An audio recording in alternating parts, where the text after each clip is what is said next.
نحمده ونصلي على رسوله الكريم اما بعد فاعوذ بالله من الشيطان الرجيم بسم الله الرحمن الرحيم رب اشرح لي صدري ويسر لي امري واحلل عقدة من لساني يفقهوا قولي واجعل لي وزيرا من اهلي كي نسبحك كثيرا ونذكرك كثيرا انك كنت بنا بصيرا رب يسر ولا تعسر وتمم بالخير وما توفيقي الا بالله۔ اخلاص اور قبولیت کی دعاؤں کے ساتھ انشاءاللہ تعالی آج ہم 27ویں پارے کا آغاز کریں گے۔ حضرت عبداللہ بن مسعود رضی اللہ عنہ کا ایک قول ہے کہ 3 مقامات پر اپنے دل کا جائزہ لو، حاضر نہ پاؤ تو اللہ سے قلب سلیم مانگو، اور وہ کون سے 3 اوقات ہیں؟ تنہائی میں، ذکر کی محفل میں، اور قرآن پڑھتے وقت۔ اگر دل نہ لگے تو اللہ سے دل مانگ لو۔ اللہ تعالیٰ ہمیں قرآن میں دل لگانے والا اور غور و فکر کرنے والا بنا دے، اور ہمیں قلب سلیم عطا فرما دے۔ رمضان کے بالکل آخری دن، آخری لمحے ہیں۔ جس طرح دن کے آخری حصے میں کاروبار والوں کے لیے پیک کا ٹائم ہوتا ہے، اس طرح میرے اور آپ کے لیے نیکیاں کمانے کے یہ پیک اوقات ہیں۔ انہیں ضائع نہ کریں، انہیں بازاروں کی نظر نہ کریں، انہیں غیر اہم کاموں میں برباد نہ کریں۔ امام ابن القیم رحمہ اللہ فرماتے ہیں، بے وقوف ترین شخص وہ ہے جو سفر کے آخر میں بھٹک جائے جبکہ منزل قریبی ہو۔ جتنا وقت کم رہ گیا ہے اتنا ہی زیادہ ہمیں فوکس ہونے کی ضرورت ہے۔ سورہ زاریات سے آج ہمارا آغاز ہے۔ بسم اللہ الرحمن الرحیم۔ والذاریات ذروا فالحاملات وقرا فالجاریات یسرا فالمقسمات امرا انما توعدون لصادق وان الدین لواقع۔ قسم ہے ان ہواؤں کی جو گرد اڑانے والی ہیں، پھر پانی سے لدے ہوئے بادل اٹھانے والی ہیں، پھر سبک رفتاری کے ساتھ چلنے والی ہیں، پھر ایک بڑے کام بارش کی تقسیم کرنے والی ہیں۔ حق یہ ہے کہ جس چیز کا تمہیں خوف دلایا جا رہا ہے وہ سچی ہے، اور جزائے اعمال ضرور پیش آنی ہے۔ یہاں اللہ تعالیٰ نے ہواؤں کی قسم کھائی ہے، اپنی قدرتوں کا اظہار کیا ہے، اور ہوائیں ہم جانتے ہیں رحمت بھی بن جاتی ہیں اور عذاب بھی۔ اور ہواؤں کا کام دیکھیے، ہوا چلتی ہے تو گرد اڑتی ہے، پھر پانی سے لدے ہوئے بادل اٹھتے ہیں، اور ہوائیں انہیں چلا کر جہاں ضرورت ہو، جہاں اللہ کا حکم ہو، جہاں مردہ پڑی ہوئی زمین ہو، اللہ اس پر بارش برسا دیتے ہیں، اور وہ زمین پھر سے زندہ ہو جاتی ہے۔ اور یہ آخرت کے اوپر بہت بڑی دلیل ہے۔ آئیے ان ہواؤں سے، ان بدلیوں سے میں اور آپ ایک سبق سیکھ لیں۔ یہ ہوائیں بھی مؤنث ہیں، بدلیاں بھی مؤنث ہیں، اور میں اور آپ بھی۔ آئیے ہم بھی ہوائیں بن جائیں۔ جو معاشرے کے اندر غبار ہے، غلط عقیدے ہیں، غلط رسومات ہیں، غلط طور طریقے ہیں، اس گرد و غبار کو معاشرے سے اڑا دیں، بدلیاں بن جائیں۔ یہ پانی کے قطرے اپنے اندر جذب کر لیں، اپنے آپ کو اس معاشرے سے بلند کر لیں، اپنا اخلاق، اپنا کردار سنوار لیں، اور پھر پانی کے ان قطروں کو، پھر ان بدلیوں کو جوڑ کر ایک ٹیم ورک کے ساتھ، پلاننگ کے ساتھ، جہاں مردہ زمین ہے، جہاں ضرورت ہے، اور وہ کون سی جگہ ہے جہاں آج ضرورت نہ ہو، اس پانی کو برسا دے، لوگوں کو سکھا دے، لوگوں کو تعلیم دے۔ میں اور آپ وہ بدلیاں بن جائیں جو معاشرے کی نجاستوں کو دھو دے، اور یہ معاشرہ خوبصورت پھل پھول والا بن جائے۔ اللہ ہمیں ایسا بنا دے۔ اور اللہ نے ان ہواؤں کی قسم کھا کر بتایا کہ قیامت ضرور آنے والی ہے۔ والسماء ذات الحبک، قسم ہے متفرق شکلوں والے آسمان کی۔ انکم لفی قول مختلف، آخرت کے بارے میں تمہاری بات ایک دوسرے سے مختلف ہے۔ یؤفک عنہ من افک، اس سے برگشتہ وہی ہوتا ہے جو حق سے پھرا ہوا ہو۔ قتل الخراصون، مارے گئے قیاس اور گمان لگانے والے۔ الذین هم فی غمرۃ ساہون، جو جہالت میں غرق اور غفلت میں مدہوش ہیں۔ یسألون ایان یوم الدین، پوچھتے ہیں آخر وہ روز جزا کب آئے گا۔ یوم هم علی النار یفتنون، وہ اس روز آئے گا جب یہ لوگ آگ پر تپائے جائیں گے۔ ذوقوا فتنتکم، اب چکھو مزہ اپنے فتنے کا۔ ھذا الذی کنتم بہ تستعجلون، یہ وہی چیز ہے جس کے لیے تم جلدی مچا رہے تھے۔ غور کیجیے، اللہ نے فرمایا مارے گئے قیاس و گمان سے حکم لگانے والے، وہ لوگ کہ جن کے طرز زندگی کی بنیاد قرآن اور حدیث پر نہیں، اندازوں پر، خیالات پر، سوچوں پر، گمان پر۔ تو ڈرنا چاہیے۔ اندازوں پر، قیاسوں پر اتنا بڑا فیصلہ نہیں کیا جا سکتا۔ آپ کا امتحان ہو تو آپ اندازوں پر نہیں چلتے کہ میرا خیال ہے کہ فلاں تاریخ کو امتحان ہے، آپ کنفرم کرتے ہیں۔ دنیا میں ہم کہیں سفر پر جا رہے ہوں اور وہ یقیناً اہم سفر ہوتا ہے، ہمیں لازمی وہاں پہنچنا ہے، تو ہم یہ نہیں کہتے کہ چانس پہ ہے، ٹھیک ہے اگر سیٹ مل گئی تو مل گئی، نہ ملی تو کوئی بات نہیں۔ ہم چاہتے ہیں کہ نہیں، ہمیں وہاں پہنچنا ہے، ہمیں کنفرم ٹکٹ چاہیے۔ تو یہ اللہ کی طرف ہم نے جانا ہے، جنت کا رستہ پانا ہے، ہمیں جہنم کے عذاب سے بچنا ہے، اور یہ ہمارا بڑا اہم سفر ہے۔ اندازوں سے قیاسوں سے اس سفر کو گزاریں گے، سنی سنائی باتوں پر چلتے رہیں تو کہیں بھٹک نہ جائیں، کہیں منزل کھوٹی نہ کر جائیں۔ تو ہمیں علم سیکھنا ہے کہ کون سا طریقہ درست ہے اور کون سا غلط، کون سا راستہ اپنائیں اور کون سا راستہ جہنم کے گھڑے میں لے جانے والا ہے۔ اور یہ چیز مجھے اور آپ کو قرآن اور سنت کا علم ہی سکھائے گی۔ ہماری تو نظریں بہت کمزور ہیں، ہم نہیں پہچان سکتے کہ کیا چیز غلط ہے اور کیا صحیح، کون سا رستہ ٹھیک ہے اور کون سا غلط۔ یہ قرآن کی اینک لگائیں گے تو ہمیں دکھے گا، اور انشاءاللہ دکھے گا تو راہ راست پر چل پائیں گے۔ ان المتقین فی جنات وعیون، البتہ متقی لوگ اس روز باغوں اور چشموں میں ہوں گے۔ آخذین ما آتاہم ربہم، جو کچھ ان کا رب انہیں دے گا اسے خوشی خوشی لے رہے ہوں گے۔ دعا کیجیے اللہ ہمیں ان میں شامل کر دے۔ انہم کانوا قبل ذالک محسنین، وہ اس دن کے آنے سے پہلے نیکوکار تھے۔ یہاں اللہ تعالیٰ نے ایک اور خوبصورت صفات کا ایک سیٹ میرے اور آپ کے سامنے رکھ دیا کہ ان سے اپنے آپ کو سجا لو۔ کانوا قلیلا من اللیل ما یہجعون، راتوں کو کم ہی سوتے تھے، وبالاسحار هم یستغفرون، پھر وہی رات کے پچھلے پہروں میں معافی مانگتے۔ ففی اموالہم حق للسائل والمحروم، اور ان کے مالوں میں حق تھا سائل اور محروم کے لیے۔ یہ کن لوگوں کی صفات ہیں؟ یہ جنت میں جانے والوں کی صفات ہے۔ سیدنا عبداللہ بن سلام رضی اللہ عنہ بیان کرتے ہیں کہ جب نبی صلی اللہ علیہ وسلم مدینہ تشریف لائے تو لوگ آپ کی زیارت کے لیے ٹوٹ پڑے، اور انہوں نے خوشی میں ایک دوسرے سے کہا کہ اللہ کے رسول تشریف لائے ہیں، لوگوں کے ساتھ میں بھی آپ کی زیارت کے لیے گیا، اور جب میں نے رسول اللہ صلی اللہ علیہ وسلم کے چہرہ اقدس کو توجہ سے دیکھا تو مجھے یقین ہو گیا کہ آپ کا چہرہ کسی جھوٹے آدمی کا چہرہ نہیں۔ اور سب سے پہلی بات جو آپ کی میرے کان میں پڑی وہ یہ تھی کہ آپ نے فرمایا، اے لوگو سلام کو عام کرو، کھانا کھلایا کرو، اور راتوں کو جب لوگ سوئے ہوں تو تم نماز ادا کیا کرو، تو تم سلامتی کے ساتھ جنت میں داخل ہو جاؤ گے۔ تو یہ راتوں کو کم سونا اور جاگ کر اللہ کو راضی کرنے کی کوشش کرنا، یہ جنت میں داخلے کی ضمانت ہے۔ اور یہ راتوں کو کم سونا اللہ کے خوف سے ہو، اس کی محبت میں ہو، گپ شپ میں یا سوشل میڈیا پر اوٹ پٹانگ ویڈیوز دیکھتے یا فلمیں دیکھنے کی وجہ سے کم سونا نہیں۔ یہ اللہ نے بتایا آخرت کی فکر ان کی نیندیں اڑا دیتی ہے۔ ابو میسرہ رحمۃ اللہ علیہ جب بستر پر جاتے تو کہتے اے کاش میری ماں مجھے نہ جنتی، اور رونے لگتے۔ ان سے کہا گیا کہ آپ کیوں روتے ہیں؟ تو فرماتے ہیں ہمیں یہ تو پتہ ہے کہ ہم نے جہنم کے اوپر سے گزرنا ہے، لیکن یہ علم نہیں کہ نجات ہوگی یا نہیں۔ یہ غم ان کو راتوں کو بستر پر رلا دیتا۔ عبد الرحمن بن زید فرماتے ہیں کہ بنی تمیم کے ایک شخص نے میرے والد سے کہا کہ اے ابو اسامہ، ہم اپنے اندر وہ صفت نہیں پاتے جو اللہ نے متقین کے لیے ذکر فرمائی ہے، اور ہمارا حال تو یہ ہے کہ قلیلا من اللیل ما نقوم، کہ ہم راتوں کو کم ہی اللہ کے سامنے کھڑے ہوتے ہیں۔ تو میرے والد نے جواب دیا، بشارت ہے اس شخص کے لیے جس کو نیند آئے تو سو جائے، مگر جب بیدار ہو تو خلاف شرع کوئی کام نہ کرے۔ یعنی کم از کم اس طرح سے تو ہو کہ رات کی تنہائی کے لمحات میں ہم برائیوں سے بچ جائیں، اپنے نامہ اعمال کے رجسٹر کو تنہائی کے گناہوں سے نہ بھریں، اور آنکھ کھلے تو اللہ سے استغفار کریں۔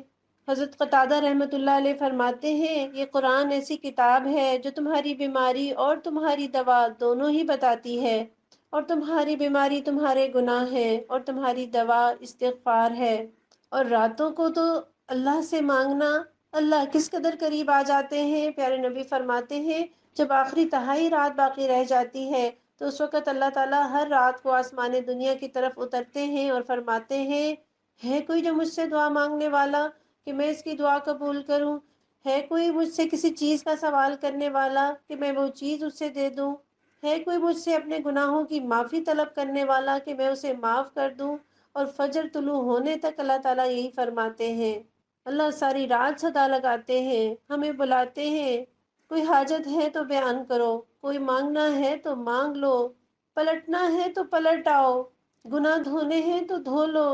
اللہ راتوں کو اٹھ کر اللہ کے حضور سجدے کرنے کی اور قیام کرنے کی توفیق دے، ورنہ کم از کم یہ اپنے لیے طے کر لیں کہ رات کو غلط کام نہیں کرنا، لغویات میں راتیں نہیں گزارنی، اور جب یاد آ جائے، جب آنکھ کھل جائے تو اللہ سے اپنے گناہوں کی معافی طلب کرنی ہے، استغفار کرنی ہے۔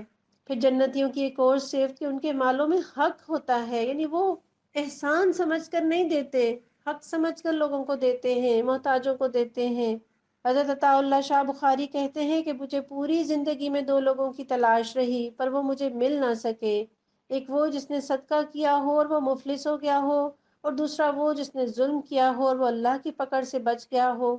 وَفِي الْأَرْضِ آيَاتٌ لِّلْمُوقِنِينَ، زمین میں بہت سی نشانیاں ہیں یقین لانے والوں کے لیے۔ وَفِي أَنفُسِكُمْ، اور خود تمہارے اپنے وجود میں۔ أَفَلَا تُبْصِرُونَ، کیا تمہیں نہیں سوچتا؟ یعنی ہم اپنی ذات پر ہی غور کر لیں، کتنی بہت ساری مشینیں ہیں ہمارے اندر جو کام کر رہی ہیں، دل اپنا کام کر رہا ہے، جگر اپنا کام کر رہا ہے، گردے اپنا کام کر رہے ہیں، اور کوئی آواز نہیں آتی، کوئی ڈسٹربنس نہیں ہے، خاموشی سے ہر چیز اپنے کام میں مصروف ہے۔ سائنس نے بہت ساری مشینیں ایجاد کر لی، لیکن ہم دیکھتے ہیں کہ مشینیں چلتی ہیں تو کس قدر شور شرابہ ہوتا ہے۔ Grinder, blender, washing machine, vacuum cleaner, آپ تصور کریں گھر میں اگر یہ ساری مشینیں ایک ساتھ چل رہی ہوں تو کیسا ماحول ہو، اور ہمارے اندر کتنے نظام اور کتنی مشینیں بیک وقت چل رہی ہیں، کوئی شور نہیں، کوئی آواز نہیں، کیسا حکیم ہے وہ، سبحان اللہ۔ وَفِي السَّمَاءِ رِزْقُكُمْ وَمَا تُوعَدُونَ، آسمان ہی میں ہے تمہارا رزق بھی اور وہ چیز بھی جس کا تم سے وعدہ کیا جا رہا ہے۔ فَوَرَبِّ السَّمَاءِ وَالْأَرْضِ إِنَّهُ لَحَقٌّ مِثْلَ مَا أَنَّكُمْ تَنطِقُونَ، بس قسم ہے آسمان اور زمین کے مالک کی، یہ بات حق ہے، ایسی ہی یقینی جیسے تم بول رہے ہو۔ هل أتاك حدیث ضیف ابراہیم المکرمین، اے نبی صلی اللہ علیہ وسلم، ابراہیم علیہ السلام کے معزز مہمانوں کی حکایت بھی تمہیں پہنچی ہے۔ کون سے معزز مہمان؟ جو فرشتے ان کے پاس آئے تھے۔ مجھے اور آپ کو یہ حکایت پہنچی ہے نا قرآن کے ذریعے سے۔ اذ دخلوا علیہ فقالوا سلاما، جب وہ آئے تو کہا آپ کو سلام ہے۔ قال سلام قوم منکرون، انہوں نے فرمایا آپ لوگوں کو بھی سلام ہے، کچھ نہ آشنا سے لوگ ہیں۔ فراغ الی اہلہ فجاء بعجل سمین، پھر وہ چپکے سے اپنے گھر والوں کے پاس گیا۔ فقربہ الیہم قال الا تأکلون، اور ایک موٹا تازہ بچڑا لا کر مہمانوں کے آگے پیش کر دیا۔ مہمانوں کی ضیافت کرنا حضرت ابراہیم علیہ السلام کی سنت ہے۔ یہاں دیکھیے اجنبی لوگ ہیں جنہیں پہچانتے بھی نہیں، جانتے بھی نہیں، ان کے لیے ایک موٹا تازہ بچڑا لا کر پیش کر رہے ہیں، اور چپکے سے خاموشی سے جا کر ضیافت کا اہتمام کر رہے ہیں، تاکہ کہیں مہمان تکلفاً یہ نہ کہیں کہ اس تکلیف کی کیا حاجت ہے۔ اور نبی صلی اللہ علیہ وسلم نے بھی مہمان نوازی کی بڑی تاکید فرمائی ہے۔ آپ فرماتے ہیں جو شخص اللہ پر اور قیامت کے دن پر ایمان رکھتا ہو اسے چاہیے کہ اپنے مہمان کی خاطر مدارت کرے۔ آپ صلی اللہ علیہ وسلم کے بارے میں آتا ہے کہ ایک دن یا ایک رات آپ باہر نکلے اور آپ نے ابو بکر اور عمر رضی اللہ عنہما کو بھی دیکھا کہ وہ باہر نکلے ہیں، تو پوچھا کیوں نکلے ہو؟ تو انہوں نے کہا اللہ کے رسول بھوک کی وجہ سے نکلے ہیں۔ آپ نے فرمایا اس ذات کی قسم جس کے ہاتھ میں میری جان ہے، مجھے بھی اسی چیز نے نکالا ہے جس نے تمہیں نکالا ہے۔ افطاری کے وقت سجے ہوئے اپنے دسترخوان دیکھیے اور پیارے نبی کی اس بات کو یاد کیجیے جن کے گھروں میں فاقے تھے۔ فرماتے ہیں تو چلو، پھر وہ آپ کے ساتھ چلے۔ آپ ایک انصاری کے ہاں آئے، وہ انصاری گھر میں نہیں تھے، ان کی بیوی نے آپ کو دیکھا تو کہنے لگی مرحبا، خوش آمدید۔ آپ نے فرمایا فلاں شخص کہاں ہے؟ اس عورت نے کہا وہ ہمارے لیے میٹھا پانی لینے گئے ہیں۔ اتنے میں وہ انصاری آ گئے، انہوں نے رسول اللہ صلی اللہ علیہ وسلم اور آپ کے دونوں ساتھیوں کو دیکھا تو کہا الحمدللہ، آج کسی کے ہاں اتنے عزت والے مہمان نہیں ہیں جیسے میرے ہاں ہیں۔ پھر وہ گئے اور کھجور کا ایک خوشہ لے کر آئے، انہوں نے تازہ کھجوریں پیش کی، پھر ان کے لیے بکری ذبح کی، اس کا کھانا تیار کیا۔ آپ صلی اللہ علیہ وسلم نے گوشت کھایا، کھجوریں کھائیں، پانی پیا، اور جب سیر ہو گئے تو فرمایا تو ابو بکر اور عمر رضی اللہ عنہما سے فرمایا اس ذات کی قسم جس کے ہاتھ میں میری جان ہے، تم سے قیامت کے دن اس نعمت کے بارے میں سوال ہوگا کہ تم گھروں سے بھوکے نکلے تھے، پھر تم گھر نہیں لوٹے یہاں تک کہ تمہیں اللہ نے یہ نعمت عطا کر دی۔ یہ مسلم کی ایک روایت کا مفہوم ہے جو میں نے آپ کو سنایا۔ تو اس میں آپ دیکھیے کہ وہ انصاری صحابی کس قدر خوش ہو رہے ہیں مہمانوں کے آنے پر، آپ کی زوجہ کس قدر خوش ہو رہی ہیں، مرحبا، خوش آمدید۔ تو اسلام کا یہ انداز ہے۔ فَأَوْجَسَ مِنْهُمْ خِیفَةً، پھر وہ اپنے دل میں ان سے ڈرا، یعنی جب انہوں نے کھانے کے لیے ہاتھ نہیں بڑھائے تو حضرت ابراہیم علیہ السلام کے دل میں خوف پیدا ہوا کہ کہیں یہ دشمنی کے ارادے سے نہ آئے ہوں، برے ارادے سے نہ آئے ہوں، یا یہ کہ آپ یہ سمجھ گئے کہ یہ تو فرشتے ہیں، اور فرشتے تو جب آتے ہیں تو کوئی بڑا غیر معمولی کام ہوتا ہے۔ قالوا لا تخف وبشروه بغلام علیم، تو انہوں نے کہا ڈریے نہیں، اور اسے ایک ذی علم لڑکے کی پیدائش کا مژدہ سنایا۔ یہ کون سا لڑکا ہے؟ حضرت اسحاق علیہ السلام کی پیدائش کا۔ اور اس وقت حضرت ابراہیم علیہ السلام کی عمر 100 سال تھی اور حضرت سارہ کی عمر 90 سال تھی۔ اللہ نے حضرت ابراہیم کے لیے ایک اور قانون فطرت کو توڑا۔ فَأَقْبَلَتِ امْرَأَتُهُ فِي صَرَّةٍ فَصَكَّتْ وَجْهَهَا وَقَالَتْ عَجُوزٌ عَقِيمٌ، یہ سن کر ان کی بیوی چیختی ہوئی آگے بڑھی اور اس نے اپنا منہ پیٹ لیا اور کہنے لگی بوڑھی بانجھ۔ آپ کو حیرت ہو رہی ہوگی کہ حضرت سارہ نے ایسے کیوں انداز اختیار کیا۔ آج کسی 60 سال کی خاتون کو کوئی یہ خبر دے تو اس کا کیا ری ایکشن ہو، تو وہ تو 90 سال کی تھی۔ قالوا كذلك قال ربك، انہوں نے کہا یہی کچھ فرمایا ہے تیرے رب نے، انه هو الحکیم العلیم، وہ حکیم ہے اور وہ سب کچھ جانتا ہے۔ قال فما خطبكم ایھا المرسلون، ابراہیم علیہ السلام نے کہا اے فرستادگان الہی کیا مہم آپ کو درپیش ہے۔ قالوا انا ارسلنا الى قوم مجرمین، انہوں نے کہا کہ ہم مجرم قوم کی طرف بھیجے گئے ہیں، مراد ہے قوم لوط۔ لنرسل علیہم حجارۃ من طین، تاکہ اس پر پکی ہوئی مٹی کے پتھر برسا دیں۔ مسومۃ عند ربک للمسرفین، جو آپ کے رب کے ہاں حد سے گزر جانے والوں کے لیے نشان زدہ ہیں، یعنی ایک ایک پتھر، ایک ایک کنکری، اس پر یہ نشان، یہ ٹیگ لگ چکا ہے کہ اس نے کس مجرم کو جا کے لگنا ہے۔ فَأَخْرَجْنَا مَنْ كَانَ فِيهَا مِنَ الْمُؤْمِنِينَ، پھر ہم نے ان سب لوگوں کو نکال لیا جو اس بستی میں مومن تھے۔ فَمَا وَجَدْنَا فِيهَا غَيْرَ بَيْتٍ مِّنَ الْمُسْلِمِينَ، اور وہاں ہم نے ایک گھر کے سوا مسلمانوں کا کوئی گھر نہ پایا۔ یعنی پوری قوم میں، پورے علاقے میں صرف ایک گھر تھا جس میں ایمان کی اور اسلام کی روشنی تھی، اور وہ تنہا حضرت لوط علیہ السلام کا گھر تھا، اور اس گھر میں بھی آپ کی زوجہ ایمان والوں میں شامل نہ تھی۔ اس کے باوجود، اتنے برے ماحول میں رہنے کے باوجود ایمان پر کس طرح سے ثابت قدم رہے، نہ صرف ثابت قدم رہے، لوگوں کو بھی نیکی کی دعوت دیتے رہے، انہیں بھی برائی سے روکتے رہے۔ تصور کیجئے کیا ہمارے اندر یہ جذبہ ہے؟ ہم ماحول کا رونا رو کر بہت ساری چیزوں کے لیے جواز بنا لیتے ہیں۔ اللہ ہمیں ہر طرح کے ماحول میں ایمان پر ثابت قدم رہنے والا اور نیکی کو پھیلانے والا بنائے، برائی سے روکنے والا بنائے۔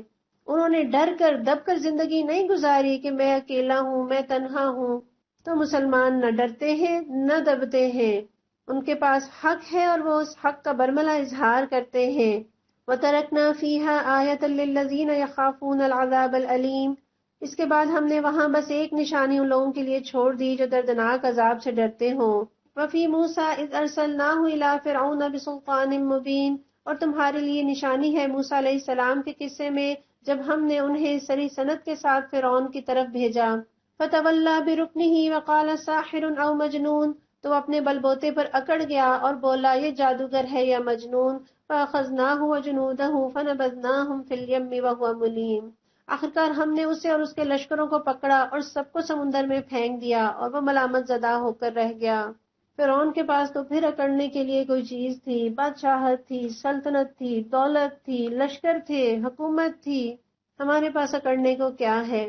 عاجزی میں ہی بہتری ہے، اللہ کے آگے جھک جانے میں ہی عافیت ہے۔ وَفِي عَادٍ إِذْ أَرْسَلْنَا عَلَيْهِمُ الرِّيحَ الْعَقِيمَ، اور تمہارے لیے نشانی ہے عاد جبکہ ہم نے ان پر ایک بے خیر ہوا بھیج دی۔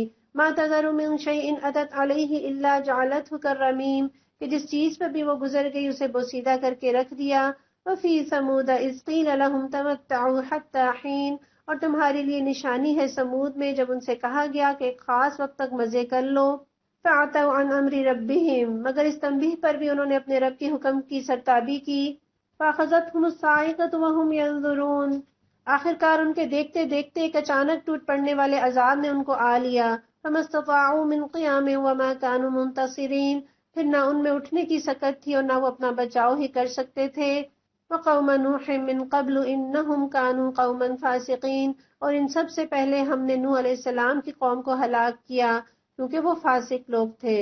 امام راضی رحمۃ اللہ علیہ فرماتے ہیں کہ ان 5 اقوام کے ذکر میں اشارہ ہے کہ اللہ نے انہیں انہی چیزوں کے ساتھ عذاب دیا جو ان کے وجود اور ان کے قیام کا باعث تھیں، اور وہ 4 چیزیں کیا ہیں؟ مٹی، پانی، ہوا اور آگ۔ لوط علیہ السلام کی قوم پر مٹی کے پتھر برسائے گئے، حضرت نوح علیہ السلام کی قوم اور فرعون کو اللہ نے پانی میں ڈبو دیا، قوم عاد کو ہوا نے ہلاک کیا، اور قوم سمود پر آگ کا عذاب آیا۔ اللہ تو ہمیں اپنے عذاب سے اپنی پناہ میں رکھ لے۔ پروردگار تیری فرمانبرداری کا اقرار کرتے ہیں، تجھے رب مانتے ہیں، تیری قدرتوں پر یقین رکھتے ہیں، تو جب چاہے جس کو چاہے اٹھا کر پٹخ دے۔ پروردگار تو ہم پر رحم فرما، ہماری کوتاہیوں سے درگزر فرما۔ وَالسَّمَاءَ بَنَيْنَاهَا بِأَيْدٍ وَإِنَّا لَمُوسِعُونَ، آسمان کو ہم نے اپنے زور سے بنایا ہے اور ہم اس کی قدرت رکھتے ہیں۔ وَالْأَرْضَ فَرَشْنَاهَا فَنِعْمَ الْمَاهِدُونَ، زمین کو ہم نے بچھایا ہے اور ہم بڑے اچھے ہموار کرنے والے ہیں۔ وَمِن كُلِّ شَيْءٍ خَلَقْنَا زَوْجَيْنِ لَعَلَّكُمْ تَذَكَّرُونَ، اور ہر چیز کے ہم نے جوڑے بنائے ہیں شاید کہ تم اس سے سبق لو۔ کیا پتہ چلا کائنات کی ساری چیزیں جوڑا جوڑا ہیں، تو عقل اس بات کو کیوں تسلیم نہیں کرتی کہ جب دنیا کی ہر چیز کا جوڑا ہے اور کوئی چیز اپنے جوڑے سے ملے بغیر نتیجہ نہیں دیتی، تو یہ دنیا کی زندگی کیسے بے جوڑ ہو سکتی ہے؟ اس کا جوڑ لازماً آخرت ہے۔ فَفِرُّوا إِلَى اللَّهِ، پس دوڑو اللہ کی طرف، انی لکم منہ نذیر مبین، میں تمہارے لیے اس کی طرف سے صاف صاف خبردار کرنے والا ہوں۔ غور کیجئے، فَفِرُّوا إِلَى اللَّهِ، اللہ کی طرف دوڑو، اللہ سے نہیں دوڑنا، اللہ کی طرف دوڑنا ہے۔ آپ ذرا غور کیجئے، کھیل کے میدان میں جس طرف دوڑنے پر انعام رکھا ہو، کھلاڑی اس سے مخالف سمت میں دوڑ پڑے تو کس قدر احمق ہے، اور وقت اور محنت کو برباد کر رہا ہے اور انعام بھی کھو رہا ہے۔ تو اللہ اور اس کی جنت کی طرف دوڑنا ہے۔ ہم سڑک پر چلتی دوڑتی گاڑیوں پر نظر ڈالیں، کوئی ڈگری کے لیے بھاگ رہا ہے، کوئی جاب کے لیے بھاگ رہا ہے، کوئی سیر کے لیے جا رہا ہے، کوئی انجوائمنٹ کے لیے جا رہا ہے۔ اللہ ہمیں نیکیوں کے لیے دوڑ لگانے والا بنا دے۔ اور فَفِرُّوا، فرار میں دیکھیں، جیسے مجرم کوئی بھاگتا ہے نا تو وہ کتنی طاقت لگاتا ہے، کتنی محنت کرتا ہے، اپنے آپ کو بچاتا ہے پولیس نہ پکڑ لے۔ تو یوں ہم نے بھاگنا ہے کس سے؟ اپنے نفس سے اور شیطان سے۔ حضرت عبداللہ بن عباس رضی اللہ عنہ فرماتے ہیں کہ اپنے گناہوں سے بھاگو اللہ کی طرف توبہ کے ذریعے۔ اور حضرت جنید بغدادی رحمۃ اللہ علیہ فرماتے ہیں، نفس اور شیطان نافرمانی کی طرف دعوت دینے والے اور بہکانے والے ہیں، تم ان سے بھاگ کر اللہ کی طرف پناہ لے لو تو وہ تمہیں ان کے شر سے بچا لے گا۔ رسول اللہ صلی اللہ علیہ وسلم نے فرمایا، اللہ تعالیٰ فرماتے ہیں، اے ابن آدم تو میرے لیے کھڑا ہو، میں تیری طرف چل کر آؤں گا، تو میری طرف چل کر آ، میں تیری طرف دوڑ کر آؤں گا۔ اور تصور کیجئے اگر ہم دوڑ کر جائیں تو ہمارا رب ہمارے لیے دوڑے گا نہیں، ہمیں تھامے گا نہیں۔